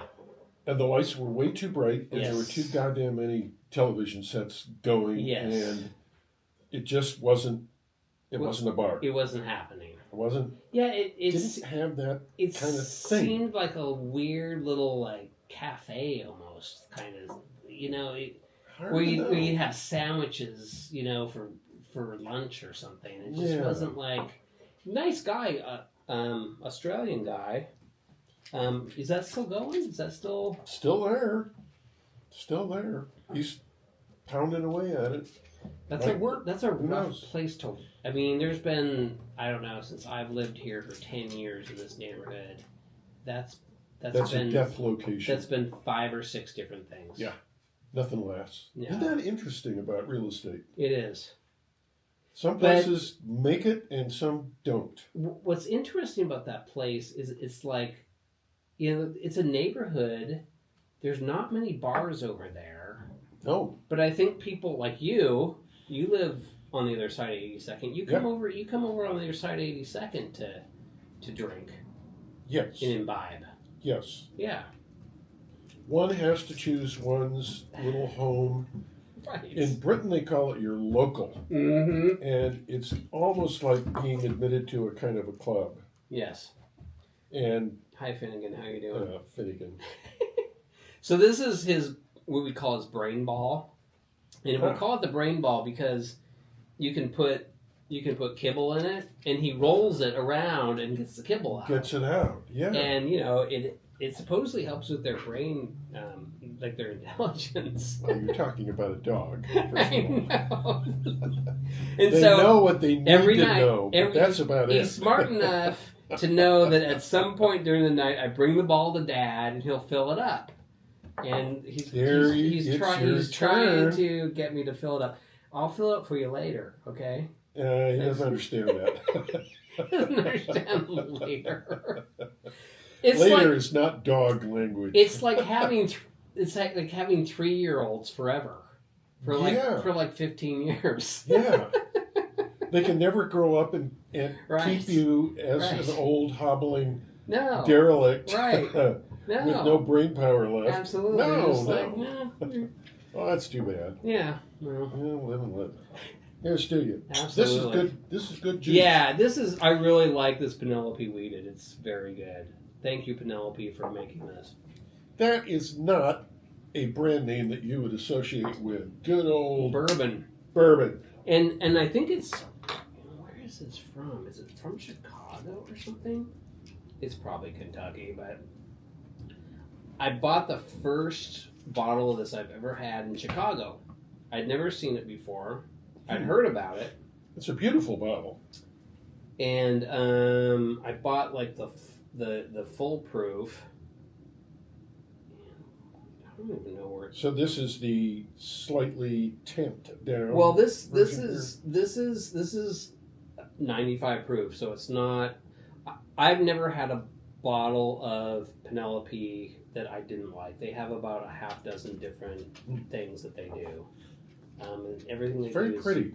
They do is To the very extent well. I can see anything in here. Yeah. Doesn't really distill. Oh, it's Indiana. Distilled in Lawrenceburg, Indiana. Oh. So, I mean, the interesting thing about American bourbon is there's 3 major states that produce it. Obviously, the most obvious one is Kentucky. I think they have over 50 major distilleries in Kentucky. Wow. And several, dozens of minor ones. And then the next one is Tennessee. Tennessee whiskey is a little bit different. Sometimes it's more whiskey than it is bourbon. Kind of a Jack Daniels kind of thing going on. Yeah, and there's good Tennessee stuff. And then Indiana is the third. Huh. And there's good stuff that comes out of Indiana too. So My father was a fanatic for Jack Daniels. so was my dad. But back in the 1950s, you didn't have a lot of choices. you didn't have. Yeah, it was kind of like take You it or leave were it. you were a Jack dude, or you liked Jim Beam or Southern Comfort. Yeah. Maybe you get some Wild Turkey. But yeah, I'm not. Jack Daniels had a great, and probably still does, a great promotional marketing kind of thing. And they would, he must have gone all the way down there to visit the distillery because, or if you were a friend of Jack Daniels, they would give you a square foot of Lynchburg, Tennessee. And then they would send you updates about what was happening to your property. Is it grown corn? Is it like that kind of thing? That was just like a little patch, and what the city council was doing. Right. That's great. Yeah, it was brilliant. That's It great. was brilliant because you were part of that little town, mythical kind of little town. When you go into these, and there's like especially in Kentucky, there's towns that the entire town is around producing bourbon. They'll have like a half dozen bourbon distilleries in a town of like 3,000 people. And it's in Kentucky. It's a beautiful place. It's It's a beautiful state. beautiful state. Yeah. And If you can kind of look past the degradation of, right. Yeah, it's poor. I'm not a big fan of Louisville. Have you been to Louisville? Yes, indeed. Yeah. I took basic training at Fort Knox. Oh, wow, okay. So we'd get up. Louisville was considered, civilization again. God, I don't want to go back to that fort. Right. Yeah, I mean, you know, a lot of Midwest cities are not doing so well in the last, like, No, 20, 30 years. no, they're doing. Like Cleveland, St. Louis, Memphis, a lot of those This is the Trump gamble. Yeah. That he can force, inveigle, threaten, however. Yes. Manufacturing back to the United States. Yep. That's what he's trying to do. And all of the East Coast snobs, media people, even the Wall Street Journal, are saying, forget it. Yeah. But he's the only American politician that I'm aware of who takes that seriously and is doing whatever he can. And, he's a politician. He's doing it for his own reasons. He talks about third term just to get all the creeps on the other side of the line going crazy. But it's a gamble. Yes. And it's the same thing as, what we were talking about earlier with Musk. It's a gamble. Can you really convince the average voter in the United States of America to do the tough things that are required to wrest the country away from the offshore gang like Apple? Yeah. Let's put together a big round building where all the really bright people are, and then we'll ship every frickin' job 3,000 miles away, 10,000 miles away. Yeah, absolutely. And with cheap labor. That's the question. Yeah. Let's cheapen the labor. And I mean, we used to build everything in this country. Everything. We didn't have to import anything. If we got into a serious war, we could not fight it. No. Because we are too dependent on supply chains that are potentially, can be disrupted very easily. Yep. I mean, how many container ships do you have to torpedo between here and Yokohama? Right. And you've isolated the country. And it was willingly given up. The collusion between the high reaches of American politics and, guys like Steve Jobs. Yep. Great hero of mine. I can't remember who told me this, but yeah, he was. He told me that the illusion of American military might is just that. Because in order to if you truly got into a major ground war, and no, we couldn't do it. We couldn't do it. We can't. We have a lot of weapons, but they're too expensive. They're too expensive to even use, and we can't. Once they get blown up, we can't replace them because we don't have any manufacturing. So how long would it take to produce a new F-35? Right. And some, or an aircraft carrier. Don't get me going on that. Those are just big targets. Yeah. And the technology of attack is far outpacing the technology of defense. Right. And absolutely. It's a big target that you can hit. Well, any number of ways. That's why we use drones for everything now.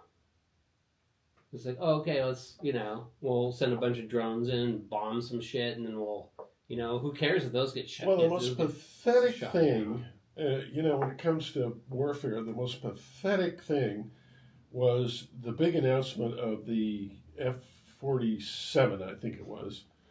Going to be a big time stealth plane. Well, we have stealth planes, but what the hell? It's going to be a better one. Right. And it's going to fly with a bunch of other drones. So we can still have a flyboy in the seat. Right. But he's going to be surrounded by drones. Pushing buttons. Which is pathetic. The guy, the day of the saber rattling guy on horseback, long gone. Long gone. Except when it comes to a billion-dollar airplane that is very vulnerable. Absolutely. I mean, yeah. If we get into a big war, all of the top-end big weapons will be wiped out probably within a month. Yes. Probably less. Absolutely. And then what are you left with? Right. You're sending in guys in conventional warfare to get obliterated. What Ukraine is taught, it's the same thing as the Spanish Civil War. What Ukraine taught is teaching is it's cyber warfare now. Yeah. You cannot have actual human beings running around and expect them to survive for any reasonable period of time. No. If you're Russia and you can jam people into uniform and make them go, or Ukraine for the same reason, except most of their draft age guys are now in Germany. They've left. United States Poland. Of America, no way. We will not tolerate that. It won't happen. It won't happen in Britain. It won't happen in France. Won't happen in Germany. Will not happen in any. You're absolutely high-level industrialized country. No, I mean they won't tolerate it. And these people who are especially these Democrats that are just bizarrely super pro-war now. Script for business. Yeah. It's very odd because it's just they have no idea what actual war would mean. I mean, the Ukraine is it's a vest pocket, little tiny. They're literally bitty, yeah. They're literally driving around in vans kidnapping people so to put them into so they'll fight. And we talk. These people are obsessed about how many people? It's like the COVID thing. How many people have died today in Gaza? We're up to 80,000. And it's just that is a fraction of the amount of people who have died in the Russian-Ukraine war. I mean, we're talking over 1 million people who have died. It's World War I numbers. Yeah. World War II numbers, for that matter. Right. I mean, just insane amounts of people have died in that war. People don't give a shit about that. They're just oh, yeah, keep going. But, people are... I mean, the Ukraine has no more military people left of military age. They're hitting the bottom of the barrel. I mean, they're literally they don't have anybody, and Well, that was the lesson that should have been learned in World War II, is that you can have a superb army, the Wehrmacht that went into Russia, or for that matter, the Grand Army of Napoleon, goes into Russia. And it's a highly well-trained, well-motivated army. But once you have skimmed off that level of the operational level of personnel in an army, then you're down to the leftovers. Yes. And the leftovers don't work the same way. No. As the Wehrmacht. No. Or the Grand Armée. Right. And that's what we should have learned in Vietnam. Yes. You cream off the top of the, like the Marines. Yep. Some high level, air cav. Then you've got the Americal division. Then you've got divisions that are just cobbled together. Yep. Guys who were slammed through basic training. This is when I was in the Army. Sent off to Vietnam, parceled out. Right. No morale. No sense of cohesiveness, very, very inexperienced NCOs, and an officer corps that is really dumb. And you're going to get licked. Yeah. By a bunch of guys wearing rubber tires on their feet with AK-47s. That's it. They beat us with small weapons. And nobody will learn from that. No. You probably know some about the Battle of Stalingrad, right? Where they were literally sending every third Russian soldier out with a gun. Yeah. It was just very like, common, very Yeah. common in the Russian army. right. It's just like, you're just gonna, I don't know, if someone comes up, hopefully you can jump on somebody and beat them to death and take their The rifle. lesson that the neocons, in Washington, who thought it would be a dandy little thing to have a coup d'etat in the Ukraine, which is God. God, getting into the most complicated, weird, extremist, corrupt, you name it, any expletive you can use on the Ukraine, had never probably read any military history. And the one lesson that comes through loud and clear is you do not fuck around with Russia No. because they're bottomless. They're tough. They're tough motherfuckers too. Like, I don't know. I've met a lot of Russian people.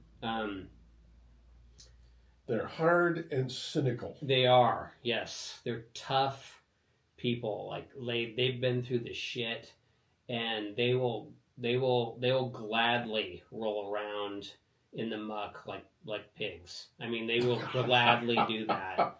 I remember I was in Cambodia, in a place called Sihanoukville, which is Oh yeah.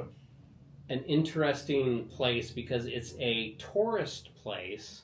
But the last time I was there, it had been completely ripped apart by the Chinese. Like, the Chinese were trying to completely rebuild it. Really? And I don't think Cambodians and Chinese like each other very much. Well, Cambodians like the Chinese money and the investment. Yeah. And so all of Southeast Asia, and this is what the Chinese do. We'll give you $7 billion, and but what they do, what the Chinese do, it's not like the Americans, let's say they go into, I don't know, wherever, Nicaragua, and say, oh, we'll give you $7 billion, you use it for the way they do it. What the Chinese do is like, we're going to invest $7 billion worth of labor and stuff like that. So what they do is they send all of their guys over. So, I mean, the last time we were over there, we were staying in a hotel. It was just like a little bungalow hotel where you just had the individual little bungalows next to the beach, and it wasn't like a high. I mean, it was one floor. Each room was like a floor, and it was a Russian-owned little hotel, and I sat down one day and drank and talked to the owner. He was a younger guy, probably in his late 30s, and he's just like, yeah, these effing Chinese, they're just like, they come in here like the mafia. And he's just like, he was telling me like 2 months before, so when the Chinese they invested in Sihanoukville to like build it up. It didn't need it. It was a solid tourist town in Cambodia on the beach. You could go to the different islands. It was fine. But the Cambodians decided to take their money. And so what they do is they send all of their guys in, their contractors, their builders. And the thing that sucks about Chinese builders is they use super cheap materials. Just good enough is the national motto. And so while we were there, one building collapsed. Like a 7-story building that they're building, because they use super cheap concrete and stuff like that. Like they mix it down where it's not very solid.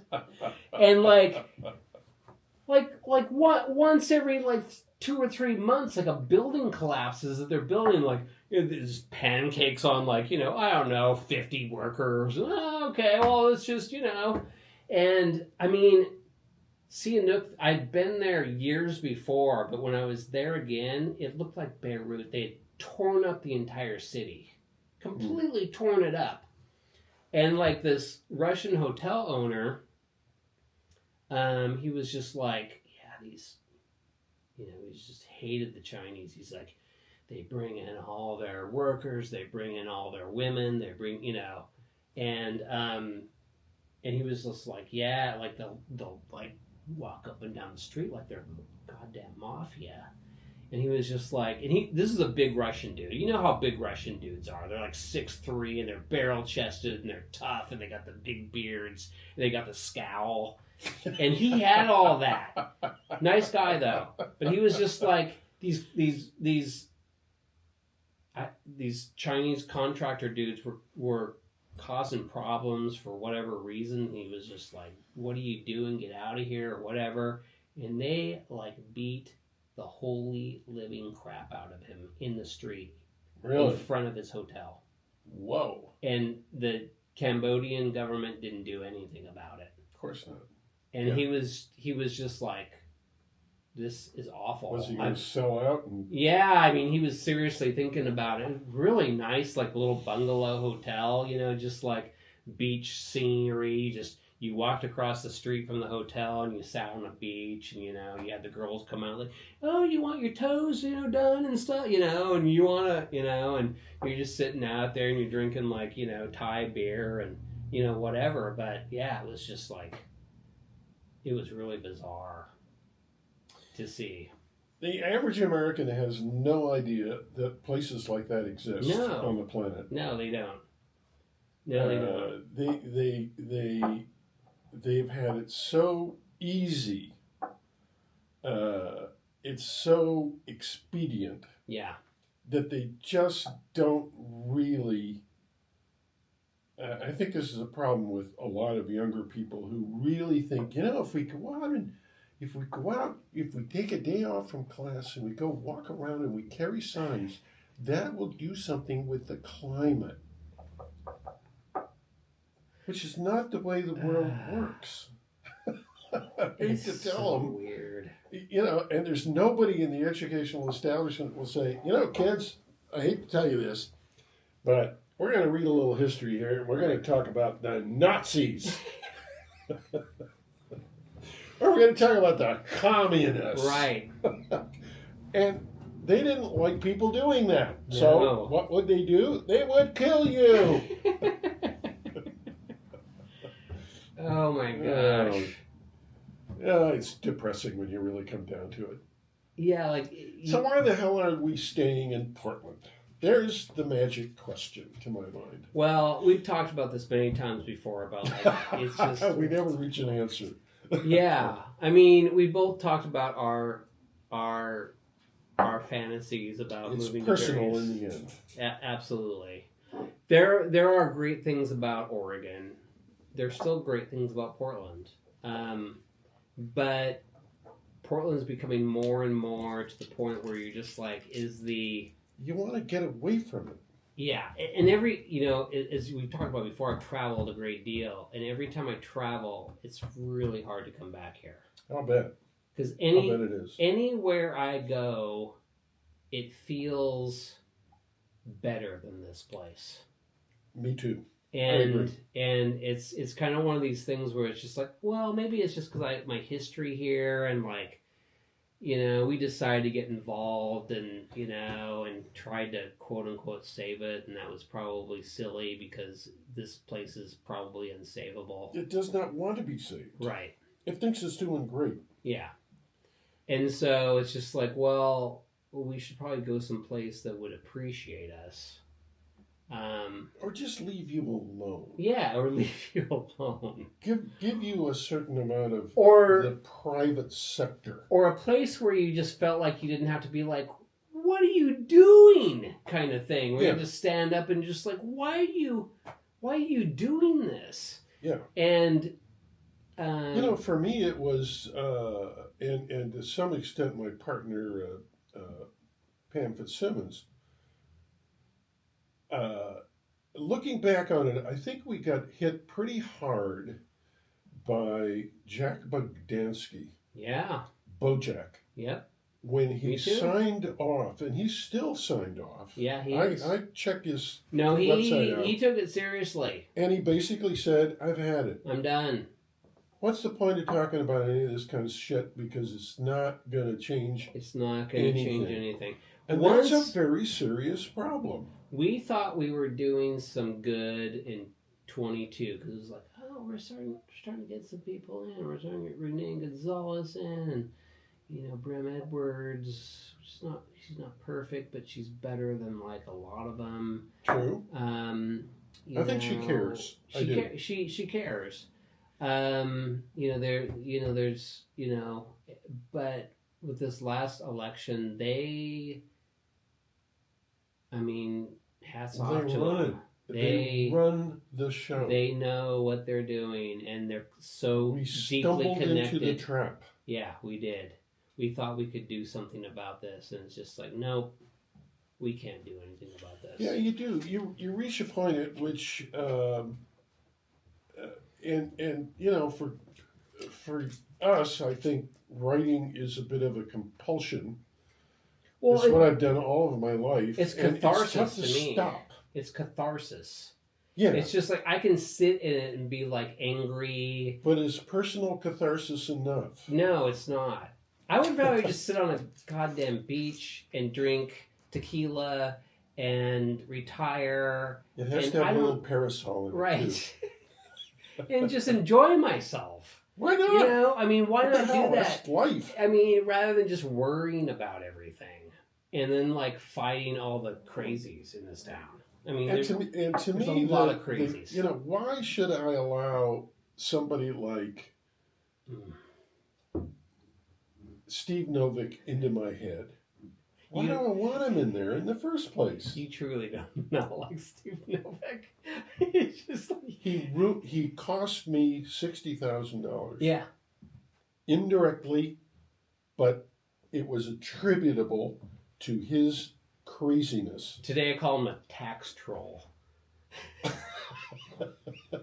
He does love those taxes. He's like this tall, and they had a, I don't know, KGW or one of the local legacy bullshit media things did a story on him, like, oh well, this is the new tax thing we're gonna do because climate change, and he had this horrible shit-eating grin, ear to ear. And of course, they only show his head because he's like 4'3", but it's just like he's just got this huge, like, I am going to steal more from you, and I'm enjoying this.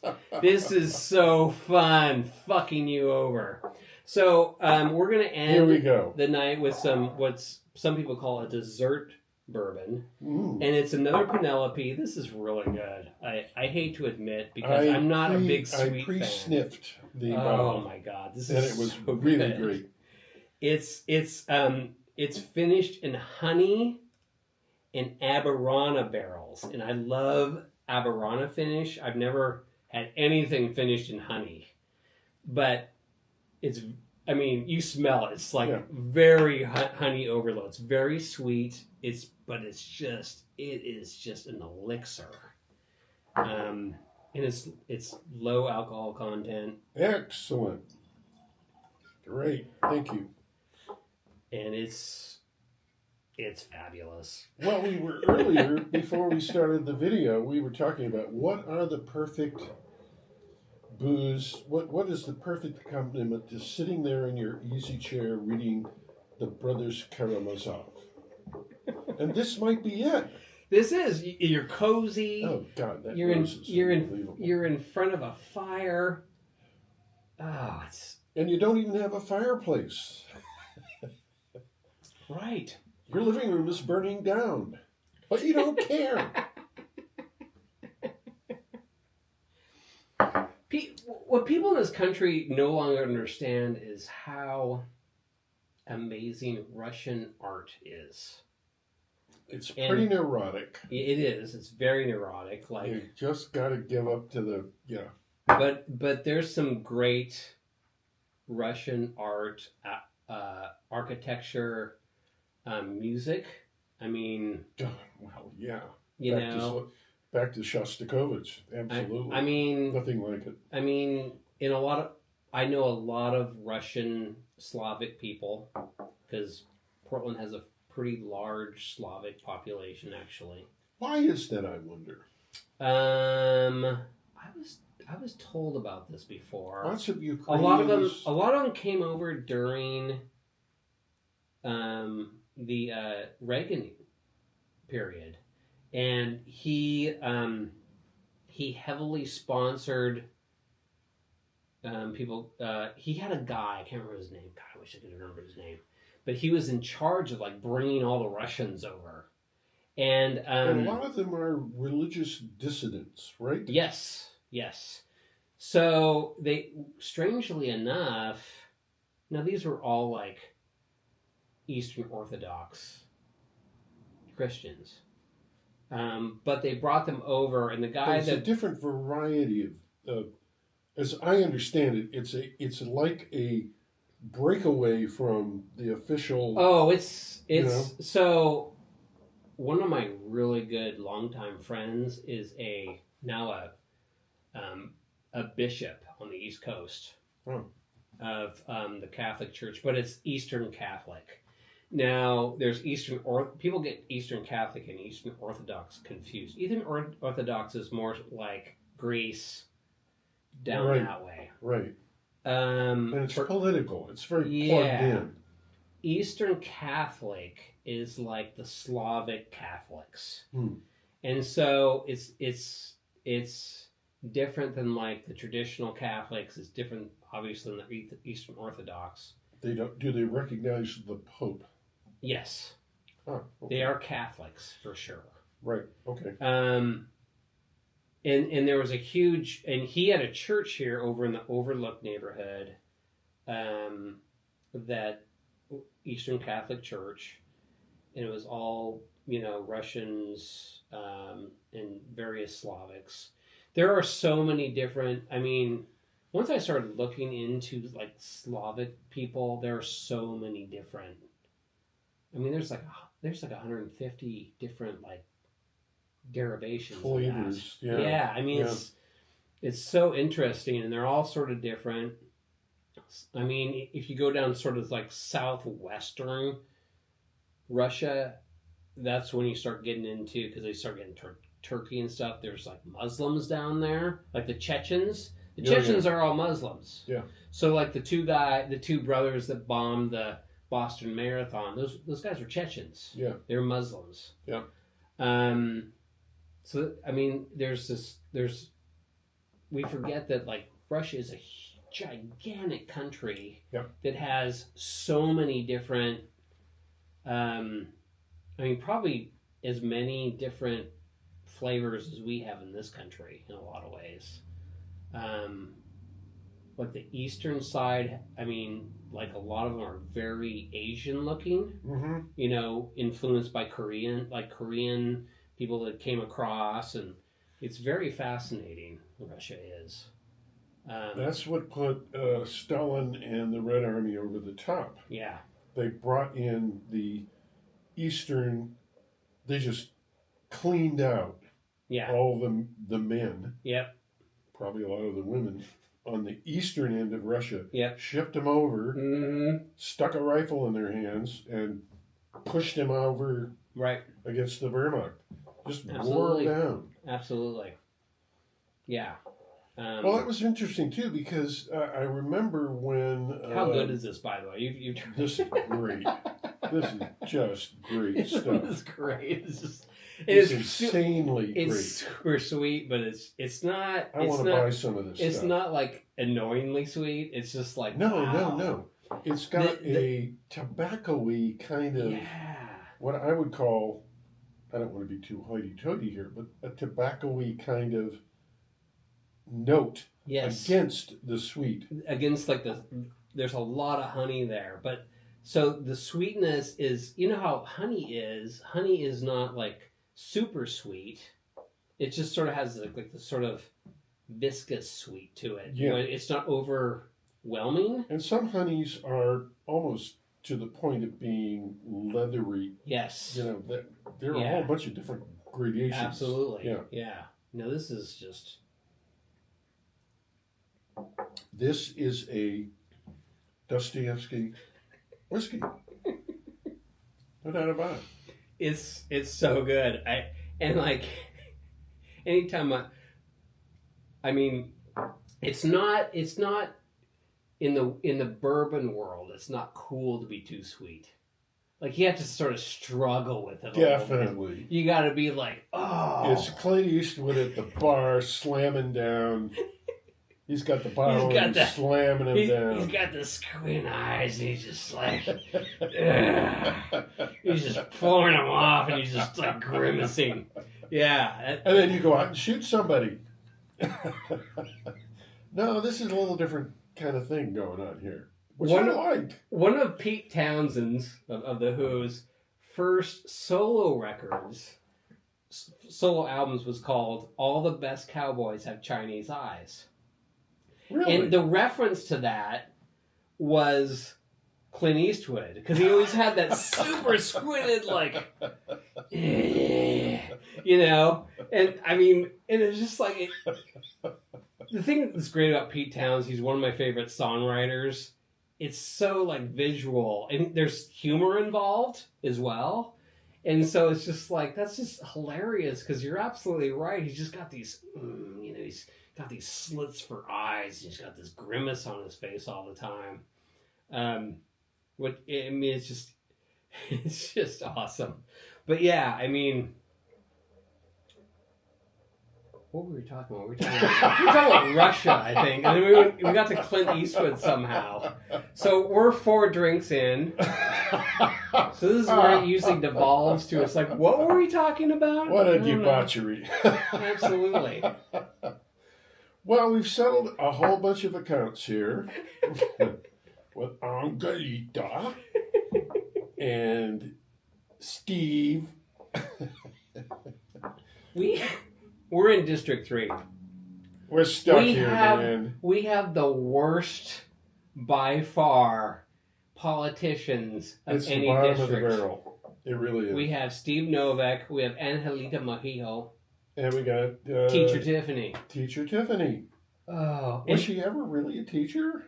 She was. I guess she was a person. I guess she was supposedly a really good teacher. Oh. And she probably should have stayed there. She doesn't say. I mean, she does these. Her bless her heart. She's really nice. You know, she does this nice thing. Comes time to cut the nuts. And then she's taking photos next to a violent anarchist.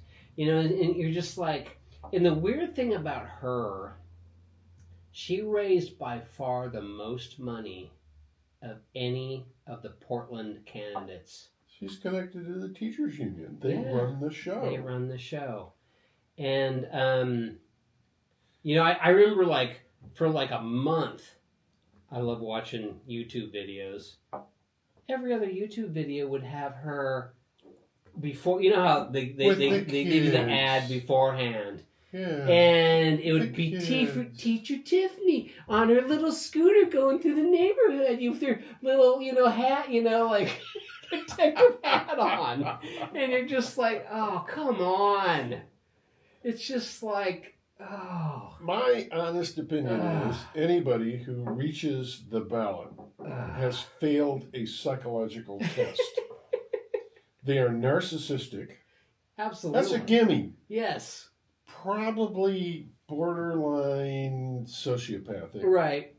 And some of them just full bore sociopathic. Oh, yeah. And completely situational, which is the worst part of it. Yeah. You could not psychologically survive in that environment without being mentally screwed up. It's part of your...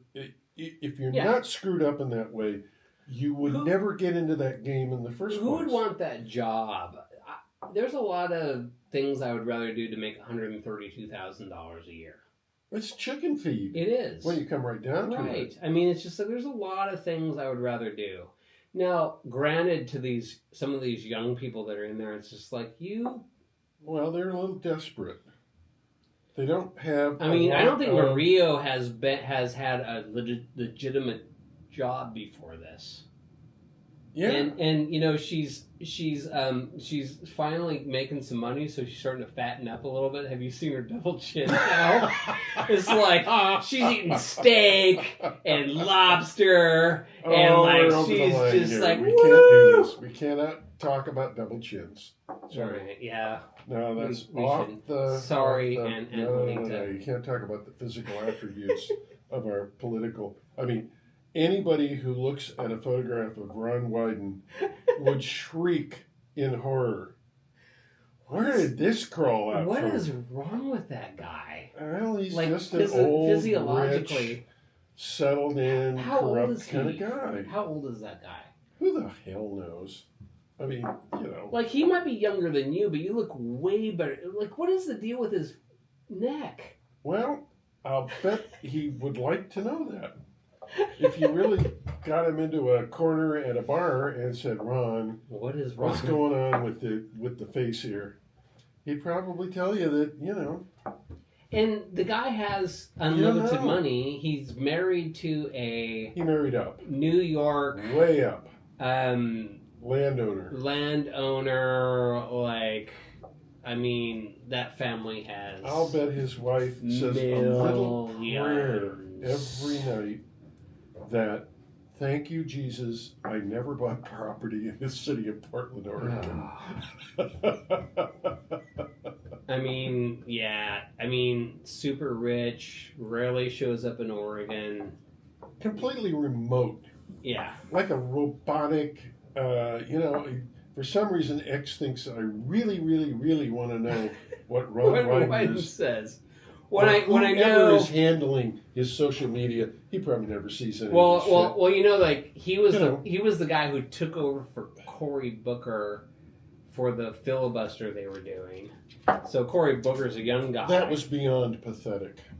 And what's so funny about that is that 2 years ago, the Democrats wanted to do away with the filibuster. Remember this? No. They're like, that's unfair. You can't do a filibuster. Yeah. And it's just like, now they're tripling down on the filibuster.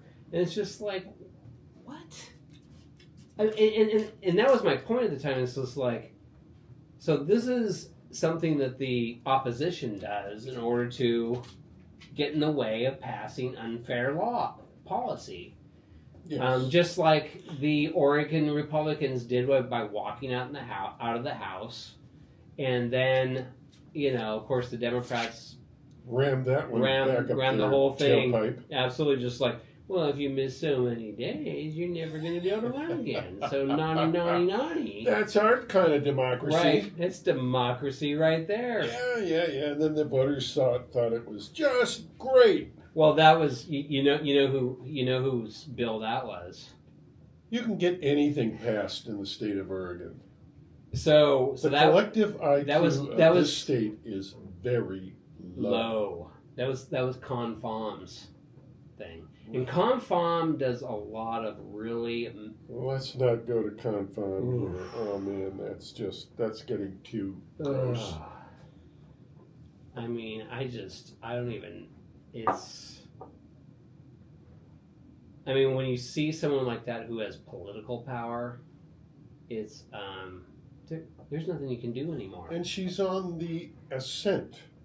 Right. This is the. She'll probably run. She'll run for governor after Kotek's done. Well, who's going to take out Kotek? Reed? I don't know.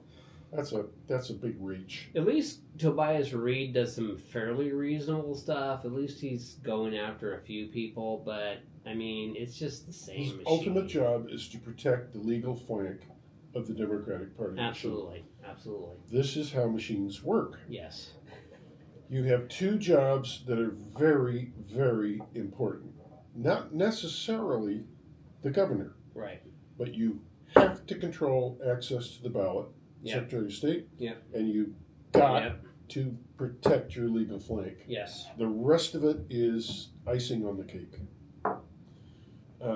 Governors come, governors go, Right. but the AG, And the Secretary of State. you got to have them or you don't have a political machine. Right. You just don't. So true. And people, I mean, you often talk to me about Chicago and Daley there, and he had that, right? He had that control. Well, Dick Daley was a strange kind of genius. Yeah.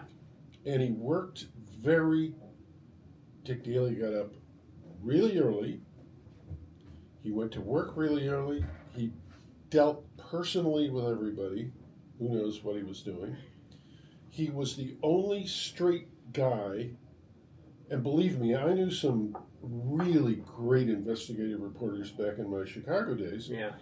They devoted months, years. Where is Daley putting his money? Well, he wasn't putting it anywhere because he was the only guy who wasn't a thief. Yeah. He was the straight guy surrounded by thieves. Yeah. And he controlled the state AG, but he definitely controlled the AG in the county. Yeah. And you got out of line, you went to jail. Yeah. And that was the deal. Right. You get to make your money. Don't make too much. Right. Don't get out of shape. Right. I'll let you do it, but I'm the guy who lets you do it. Yeah. And Daley was just a total phenomenon. Why didn't he ever run for president, do you think? Why bother? Yeah. He made presidents. Yeah. He gave the presidency to John Kennedy. Yeah, he did. It was the late count in Illinois that put Kennedy over the top. Everybody knows that. Yeah. Nixon knew it. Everybody. Yeah. It was stolen. Yeah. And, Daley, when you want to pick up the phone and then tell the president what the hell you want him to do, well, he'll do it. Yeah. That's the whole idea. Daley had a definite modus operandi with the mafia. Yeah. Mafia did not run Daley, but Daley knew that Had these an guys agreement. were dangerous. Yep. And they also took care of things. Yes. The old mafia, who knows quite what the new one is, but the old mafia was, guys want to go play poker. They want to have slot machines. They Right. want to do this. So they want to do You're going to that. allow the poker games. Well, We'll you let the know, poker games. It's technically speaking illegal, but they're going to do it anyway, so Right. they might as well do it for us. And you might as well make a little cash on the Yeah. side. Yeah. That's the whole idea. My brother was involved in like the illegal poker games in his state in Montana. My brother was a good poker player. So the Church brothers were always huge risk takers. We were, that was just sort of how we grew up. I mean, it's how I got into crime. It's how my brother too. Bad boys. Yeah, so have you ever seen A River Runs Through It, the movie? Yeah. So the two brothers, right? Yep. That was us basically. Yeah. Like climbing mountains, doing drugs, drinking a lot, It's guy stuff. It's true Americana guy stuff. But we were Can both. you see Tina Kotek doing the same thing? No. No, and it was, and so, but yeah, I mean that's sort of how it presents itself in these situations. It's like But he was doing a public service. Yeah. There are guys who want to gamble. Yes. Period. Yeah.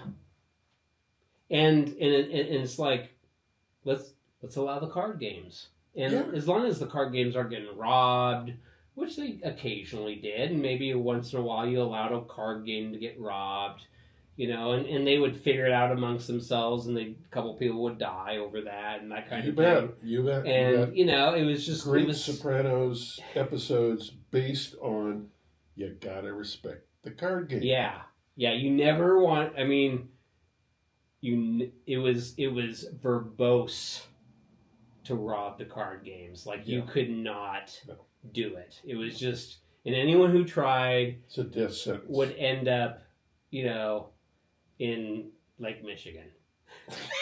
with a couple of with some concrete boots on, you know. In Pontiac Stadium. Exactly. In the end zone. I mean, it was just like, you know, you can try.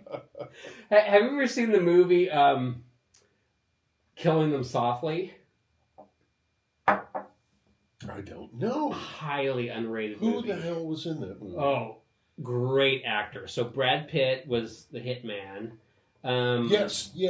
Oh. Yes. Okay, it comes back. Like that Great movie was movie. Yeah, highly underrated. Yeah. So good. So the premise is, Gandolfini was the Gandolfini was like the hitman too that he brought in, but what he a was all great actor messed he up. was. What a That was his last fabulous movie he actor. did.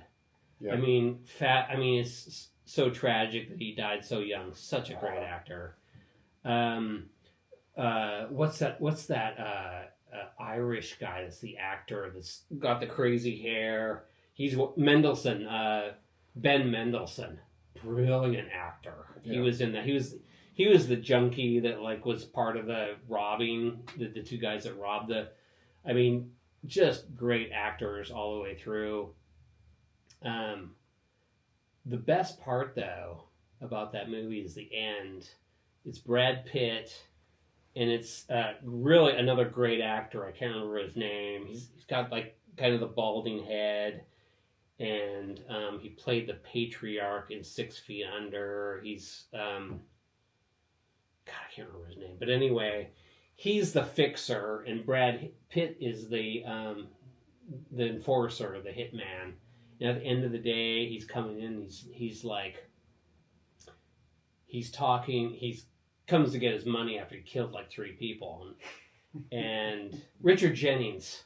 Richard Jennings is the guy. Fabulous And actor. yeah, and he's like, well, here's 30 grand. It's like, I did 3. That's 45. He's like, well, basically the people said you get 10 apiece because whatever. He's just like, and all the while, Obama is in the background talking about, you know, the American dream and everything like that. I remember that. And like Brad Pitt points to Obama saying, it's just like, America is not a country, it's a business. And pay me, motherfucker. And it's just like, you know, it was just like so brilliant. And people didn't get that movie. I don't know why. Like, I've seen that movie 3 or 4 times. Maybe too honest. It's too on the nose. You know what I mean? No. It's brilliant movie. The brilliance of Godfather. Oh, we're getting way off the topic here, but the brilliance of Godfather was you really could like an awful lot of you could like an awful lot of the people in that movie. Yeah. And I was shopping around to watch another series. Kind of ran out of one series, which is always critical because oh my God, what are we going to do without a series? So we were trying to watch Succession, which is a big hit on HBO. Is. I could never get into that show. I watched the first season. Nobody is any goddamn good. No, everyone a bastard. Is a shit. Yes. And there's no nobody I protagonist. can focus in on that I even remotely would want to be around. That's modern filmmaking now. It's like, well, we need to show everybody's flaws, but the problem is you don't have no protagonist. Everyone's a scumbag. Yeah. So you just want all of them to die. Exactly right. It's just like when someone dies that you're just like, well, he deserves it. And so like every single one of them. We're left with a piece of kind of 1930s surrealism. You know, the big hit was what's the title? Not Succession, but you know, the one about you're an innie or an outie and all that kind of stuff. I don't know what that one is. Forget that. Anyway, this is great stuff. Right. We love it. We love it. Well, have we talked ourselves out? Well, we'll finish this. We'll talk through this and we'll end it. Okay. I was thinking, you know, I like where we've gone on this one. I really do too. This is fun. I was thinking This is why you go to a bar and you get shit-faced with your best bud. it's the core of the human experience, right? No, seriously, it really is. It's like you No argument. have you ever paid attention to Camille Paglia at all? Oh, she's brilliant. Yeah. Brilliant. She's About sort of 5 like or 6 years too soon. yes. Brilliant. Yes. You know what I mean? Absolutely. Yeah. Like she saw that woman probably has like 186 IQ. I mean, it's like scary. Yeah. Like, but she was sort of like the feminist anti-feminist, and she talks about how society used to be, where you had leadership in the matriarchy and the patriarchy. Like this image now is just like, oh, you just had this patriarchal person that was just like barking out orders and beating you if you didn't do it right. It's like, no, you had these family cores where you had women and men didn't hang out a lot together except at the end of the night, dinner and with your family. But like you had your neighborhood and you'd have 4 or 5 guys hanging over an engine of a car. And then you'd have the women Exactly. inside, doing, talking about, whatever. Yep. And then they would all go their separate ways. And then at the end of the night, you'd have your dinner and then you'd go to bed. Yep. And she explains it perfectly. It's just like it wasn't that women didn't have any power. They had a different kind of power. Yeah. Absolutely true. And No doubt about it. And women. My mom ran Oh, so did my my house. mom. So did my mom. Yeah. Not explicitly, but Right. implicitly ran it. Absolutely. Yeah. That's a lot of power that you don't have to flaunt. Right. That may be one of the defects of modern feminism. You That's have what it to is. flaunt the Yes. power. And they don't understand what real power is. Well, Like- yeah, there you go. And that's the problem. It's just like, oh, my power is like my It's not vagina. dominance, it's influence. Absolutely. It's the ability to move events in a certain direction Absolutely. without destroying the person who's on the other side of the Women equation. ran. So I mean, the basic building block of society is families. Women ran the families. They ran Not the anymore. families. They don't anymore. Statistically speaking, the Right. United States does not have that building block anymore. No, it doesn't. Whether you like it or not. Right. There are an awful lot of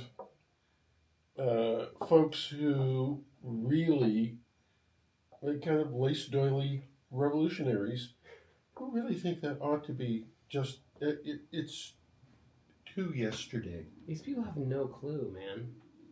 They have no clue how societies are run. They have no clue. And, I've talked to you before about spending quite a bit of time in Central Europe. And so these are small countries. They're all about 10 million people. They don't grow really population-wise. They're One- just there. One, because but they're fine. Yeah. They, like, Hungary is fine, Czechia is fine, Austria is fine, Croatia is fine. They all they all do fine. And they live Oh, in poor wonderful places. I mean, just beautiful. You can go, God. you can spend 15 euro and see the most amazing music you ever seen in your life, like Yeah. classical music in like places that you can't even imagine here that Yeah. have ever been built. Yeah. And I mean, the difference between where a string quartet would play in Prague, the theater, versus Lincoln Hall at PSU, which is a wonderful space, but it's just a big black box. Yes. You know? There are I no mean, cherubs. I can't even There's no gold leaf. describe some of the places I saw music in, like Vienna. Now, I would see classical music in Vienna and Prague, but I'd also see jazz music in a basement bar. Yeah.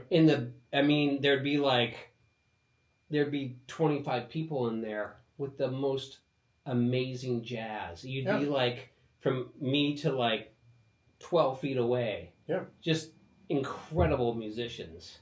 If you go on YouTube and you, in the search thing, you put Howlin' Wolf, Mm-hmm. greatest American voice maybe of all time. Yes. The big concerts that Howlin' Wolf played We're in Europe. were in Europe. Yeah. People sitting there transfixed by this guy from the south side of Chicago who had been playing at the Checkerboard Lounge for 200 people, maybe? Yeah. And they loved the man. They loved him. That's why all the jazz musicians back in the 50s and 60s went over there. Yeah. Because they worshiped these guys. Yeah. And they didn't care what color they were, I mean, it was just like, yeah, it's really interesting over there because there's no pretension. There's no like, oh, there's political stuff there, obviously. Of course there is, yeah. But it's not like, they still have this very clear idea. It's like, I'm Czech and you're Czech. We don't have that here. It's just like, well, I'm American, but what are you?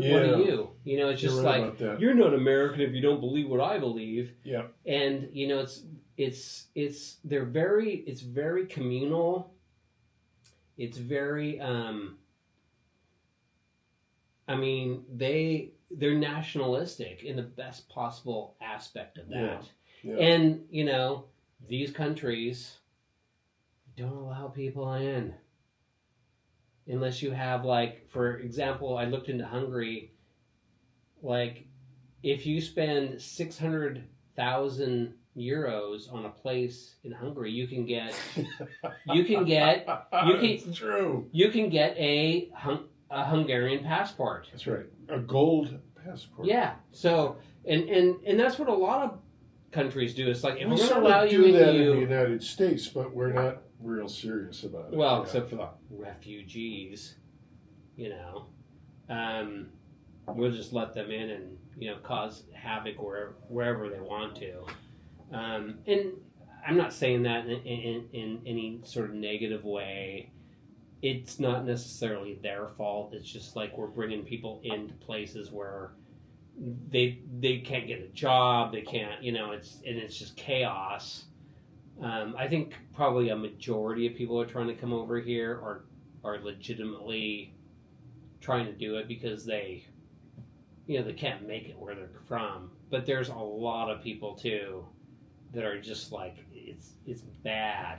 What they want. What they want. But the UK right now is in the middle of trying to come to a reckoning with an irredentist minority, but a big minority of people who do not necessarily agree with the basic premise of the nationhood of the United Kingdom. Right. They don't agree with it. They want, and they are accruing the kind of political power that can move the needle on, we're going to do it the way we want to do it. Mm-hmm. And it's not necessarily in a sort of cohesion with the history, the tradition, the continuity of the British nation. Yeah. And nobody knows what to do about that. Right. And the United States of America is getting itself, in certain regions of the country, into that kind of conundrum. Yes. The fact that you have large areas in this country, I'm thinking of, around the Detroit area particularly. Mm-hmm. Okay. Everybody gets a chance to call their own shot at a local level. Yeah. But you do not get to substitute a religiously based legal system on top of a system that has been in place in the United States of America for centuries. 2 centuries. Yeah. I'm sorry, it doesn't work that way. Right.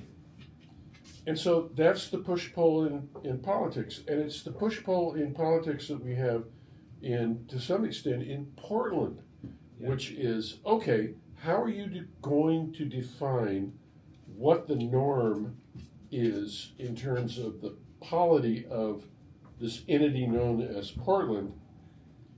Who's in, who's out? Right. Well, and if you're out, what do we do with you? What do we do with you? What do we do with the people who are out? Well, I think we've seen that. I mean, the people who are in are the oppressed, whatever that means to them. Well, they were oppressed 200 years ago, but... Right. And so... How long does that last? And the people, and anyone who's not oppressed is just, it's a free-for-all. You're on your own. You figure it out because, well, if you're a business owner, obviously you're oppressing other people because you're not giving your company to them. You believe in profit. Right. Which is the only way that companies can run is through profit. And usually tough luck. People think, as someone who's run various companies in my life, the only way that you can run as a company and can continue going is you have X amount of profit. And it's not like, oh, I'm just taking all the profit because, You usually use the profit to employ more people, to expand your business into different areas, or to find new ways to... But see, that's immoral. No, seriously, it's immoral. Right. If you're any member of the Democratic Socialists, like they're talk Democratic. about an oxymoron. Oh my God. Democratic Socialists of Portland. Jesus that is Christ. Immoral. Right. You are not allowed to do that. Mm-mm. The first measure that has bubbled up in the city council is, let's stop some kind of esoteric, I can't understand it, computer program that's figuring out the kind of rents we should charge people. No, make that illegal. It's wrong. I don't because understand. You're trying to max out the amount of money you're making on your business. I don't understand that at all. They don't either. That's the truth of the matter. They don't have a clue. Because they've never run a business. They've never met a payroll. They've never built anything. They've never had a deadline. They've never had. They have gotten free money. We don't have one person. Is there one person in that 12 actual who's run a business? Person? No. No, one of those people are. No. I mean, they've all been on the government dole. For years. Mario, I mean, she's barely had a job before this.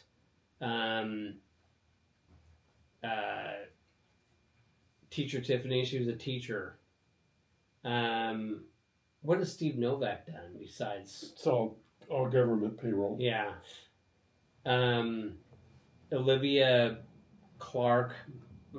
She's quasi, but she was on the sort of political interface between capitalism and whatever the hell is on the other side of the Pearl Guinea is like, she's non-profit queen, same kind of, just government. It's like most of these people are government or non-profit. 90 people. Yes, and they have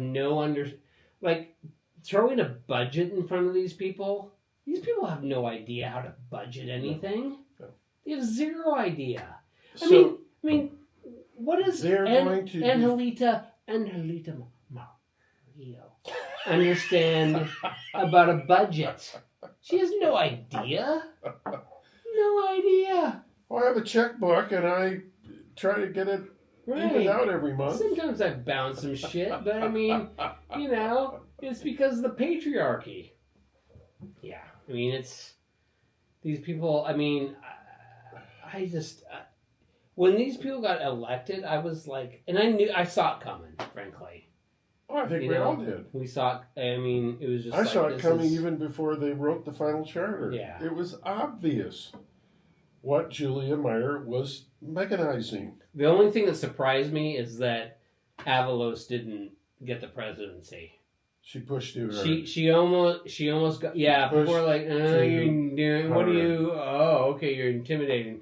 'Cause yeah, and I mean, it went through like 16 rounds of like, the usual suspects supporting her. Oh, and then all of a sudden they went away, and then in private, right, and then all of a sudden Pearl Guinea came up in the conversation. Oh, what are you going to do? So what do you think the agreement was? Because what did Candace Avalos get out of that? Because she got some big committees. Yeah. Yep. And we don't, democracy is a flow. It's not a solid. Right. It's liquid, and the liquid has not clotted up yet in Portland. And the problem with Portland is, if it was just one town, let them screw it up. We don't care. But now it's not even the top 25 cities in America. Yeah, like we're Austin, Austin took it over. We're slipping. Yeah. Not that anybody gives a shit, but we're slipping. So we're this little burg in Texas has edged us aside.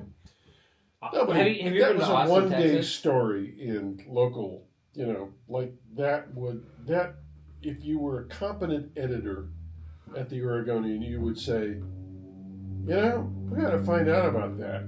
What the hell is going on? Have you ever been to Austin, Texas? No, actually, I think I've gone through it. Austin's a great city. Well, it's in Texas. Yeah. And Texas. Well, is... the last I was there almost 20 years ago. I'm sure it's different. Yeah. Incredible music, great food. The problem with Oregon is it belongs to Portland. Yeah. And there's nothing you can do about that. No. If Portland decides we're going to destroy the entire state forestry system because we want to protect an owl. Right. They'll do it. Tough luck. It's going to happen.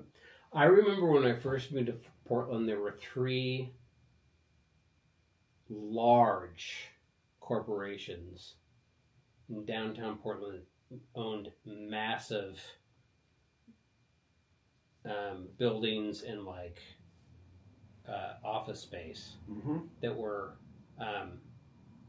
lumber companies. Downtown Portland, huge. Within 5 years, they were gone. They were out of downtown Portland. Well, because they got destroyed. Yeah. Yeah. That was the point of the spear was, okay, we'll just make it impossible for you to cut a tree down. And I think the agreement was like, well, we'll bring a bunch of tech in here, which is right around the time they started bringing tech in, right? Mm-hmm. And tech gone now. Nuts. There's no Crazy. There's no tech in. Tektronix was bought out. Intel is like a blathering calf on the ground, struggling for air. They'll get bought out by some international concern. It's going to be broken up and parceled out. And they'll move all the jobs out of Hillsboro and Nike's fucked. Doo-doo. Yeah. Ultimately, huge doo-doo. All of our apparel. Portland used to be a huge apparel town. They had obviously Nike, Adidas was a huge influence here, and then you had it's just an outpost. It's just a little design outpost. And then you had Columbia Sportswear, and all of those are struggling. Yeah, they're really struggling, and so we have no industry here anymore. We have bureaucracy. That's all we have. And unfortunately, with bureaucracy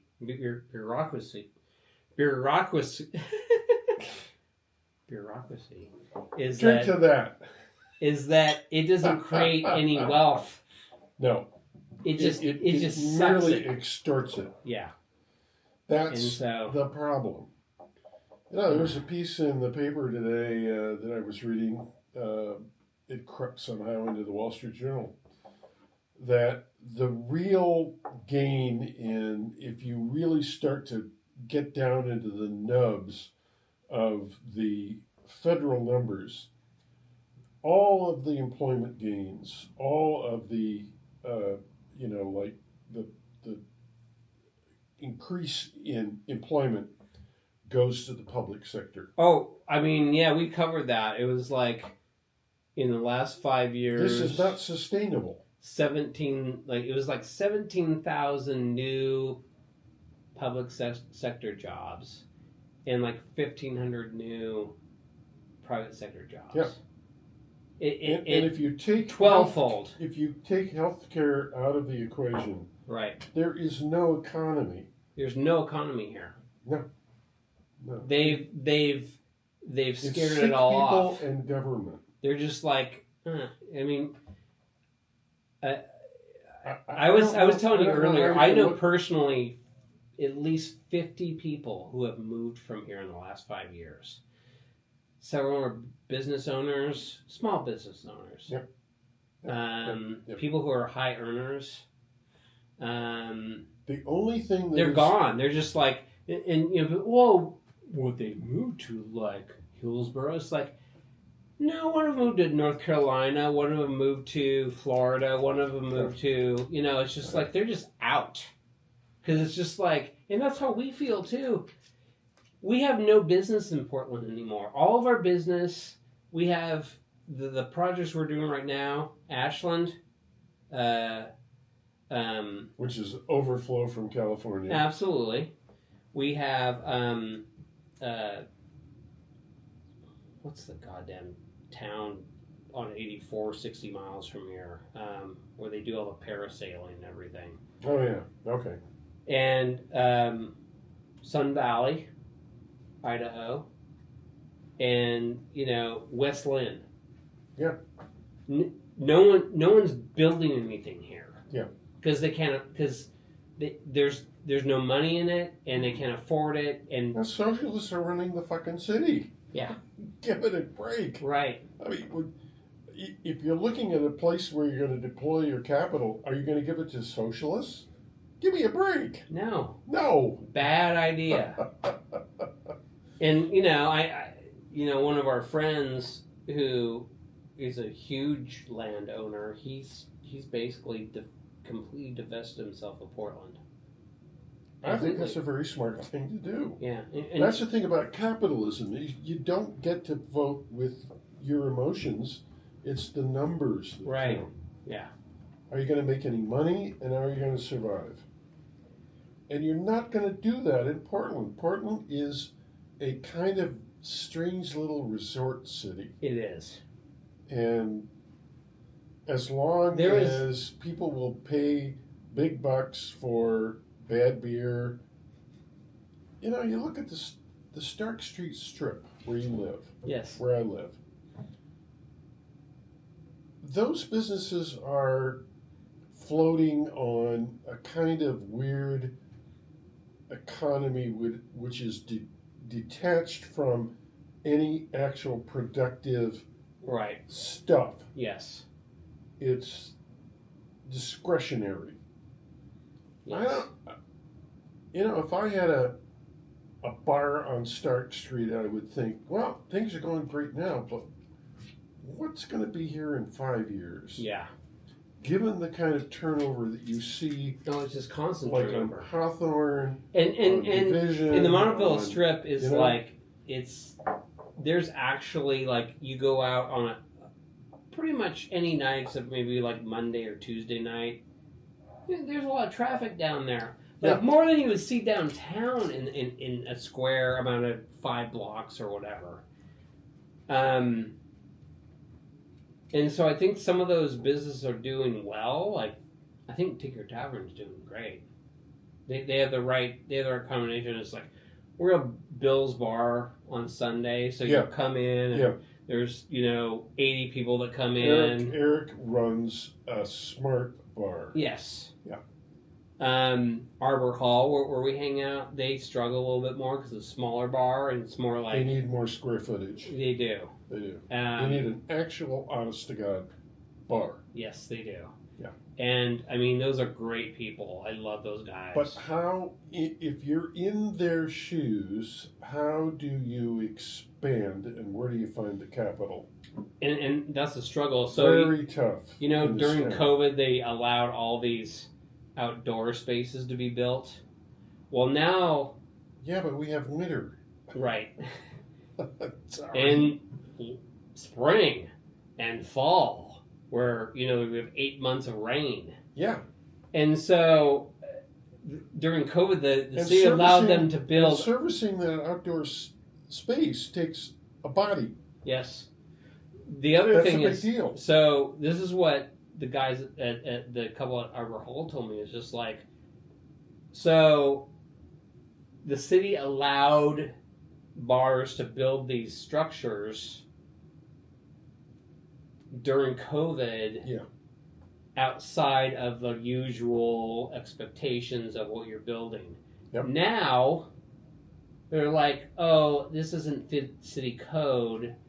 So now you need to tear it all down, and at a cost of tens of thousands of dollars, you need to build something new. And they're just like, we're not going to do that. No, of course. And so, like, this is what the city does to businesses. They just over and over and over again, they just screw them. Well, the basic government structure of Portland and Oregon, as far as I can tell, is extortionate. Yeah. They act like a goddamn mafia. The thing about the Chicago machine was you have to pay us, and everybody knew what the kind of menu was. Yeah. To do something. But once you do it, once you pay us, you get to do whatever you want. Right. You buy Portland the club. is different. No, it's You got to pay us different. up front, and then you got to keep paying us down the road. Whenever we arbitrarily decide that Whenever you get X number of new dollars coming in, we get a piece of it. right, and we're going to keep racking up your That's the socialist mentality. Yeah, absolutely. We're just going to take and take and take. Yeah, we it's want extortionate. we want to take to the point where you're still barely hanging on by your fingernails, and that's the perfect spot. So we're just going to keep letting you do this. And okay, where are you at? You want more of that? Number 4. It's really good, isn't it? Just a little trickle. Just a taste. Just a taste. Just a Right. taste. So good, though. That's really good. Thank you. Yeah, it's crazy good. Tell the audience what this is again. This so is they can go out and Penelope run out and Rio. buy it. Yeah, you really do need to buy this, and it's 98 proof, which is on the lower side of good bourbon. It's straight bourbon whiskey, finished in honey and Amberana barrels. Mm. Double cask finish. I love it's Amberana, whatever the hell it is. Yeah, we've had a few of these. I love Amberana. It's like a Brazilian. It's a Brazilian Devilwood. Yeah. And Yeah, that's why they call it the Rio. It will probably make you impotent. Well, that's okay now. Well, I don't want to be impotent. I want to not be able to reproduce children. But still be able to, perform. I mean, Pretend. Well, I'm about talked out here. should we finish this up? Well, thank you so much for joining us tonight. Proceed. I hope you enjoyed it. You bet. Yeah. Good night. Bye. Bye.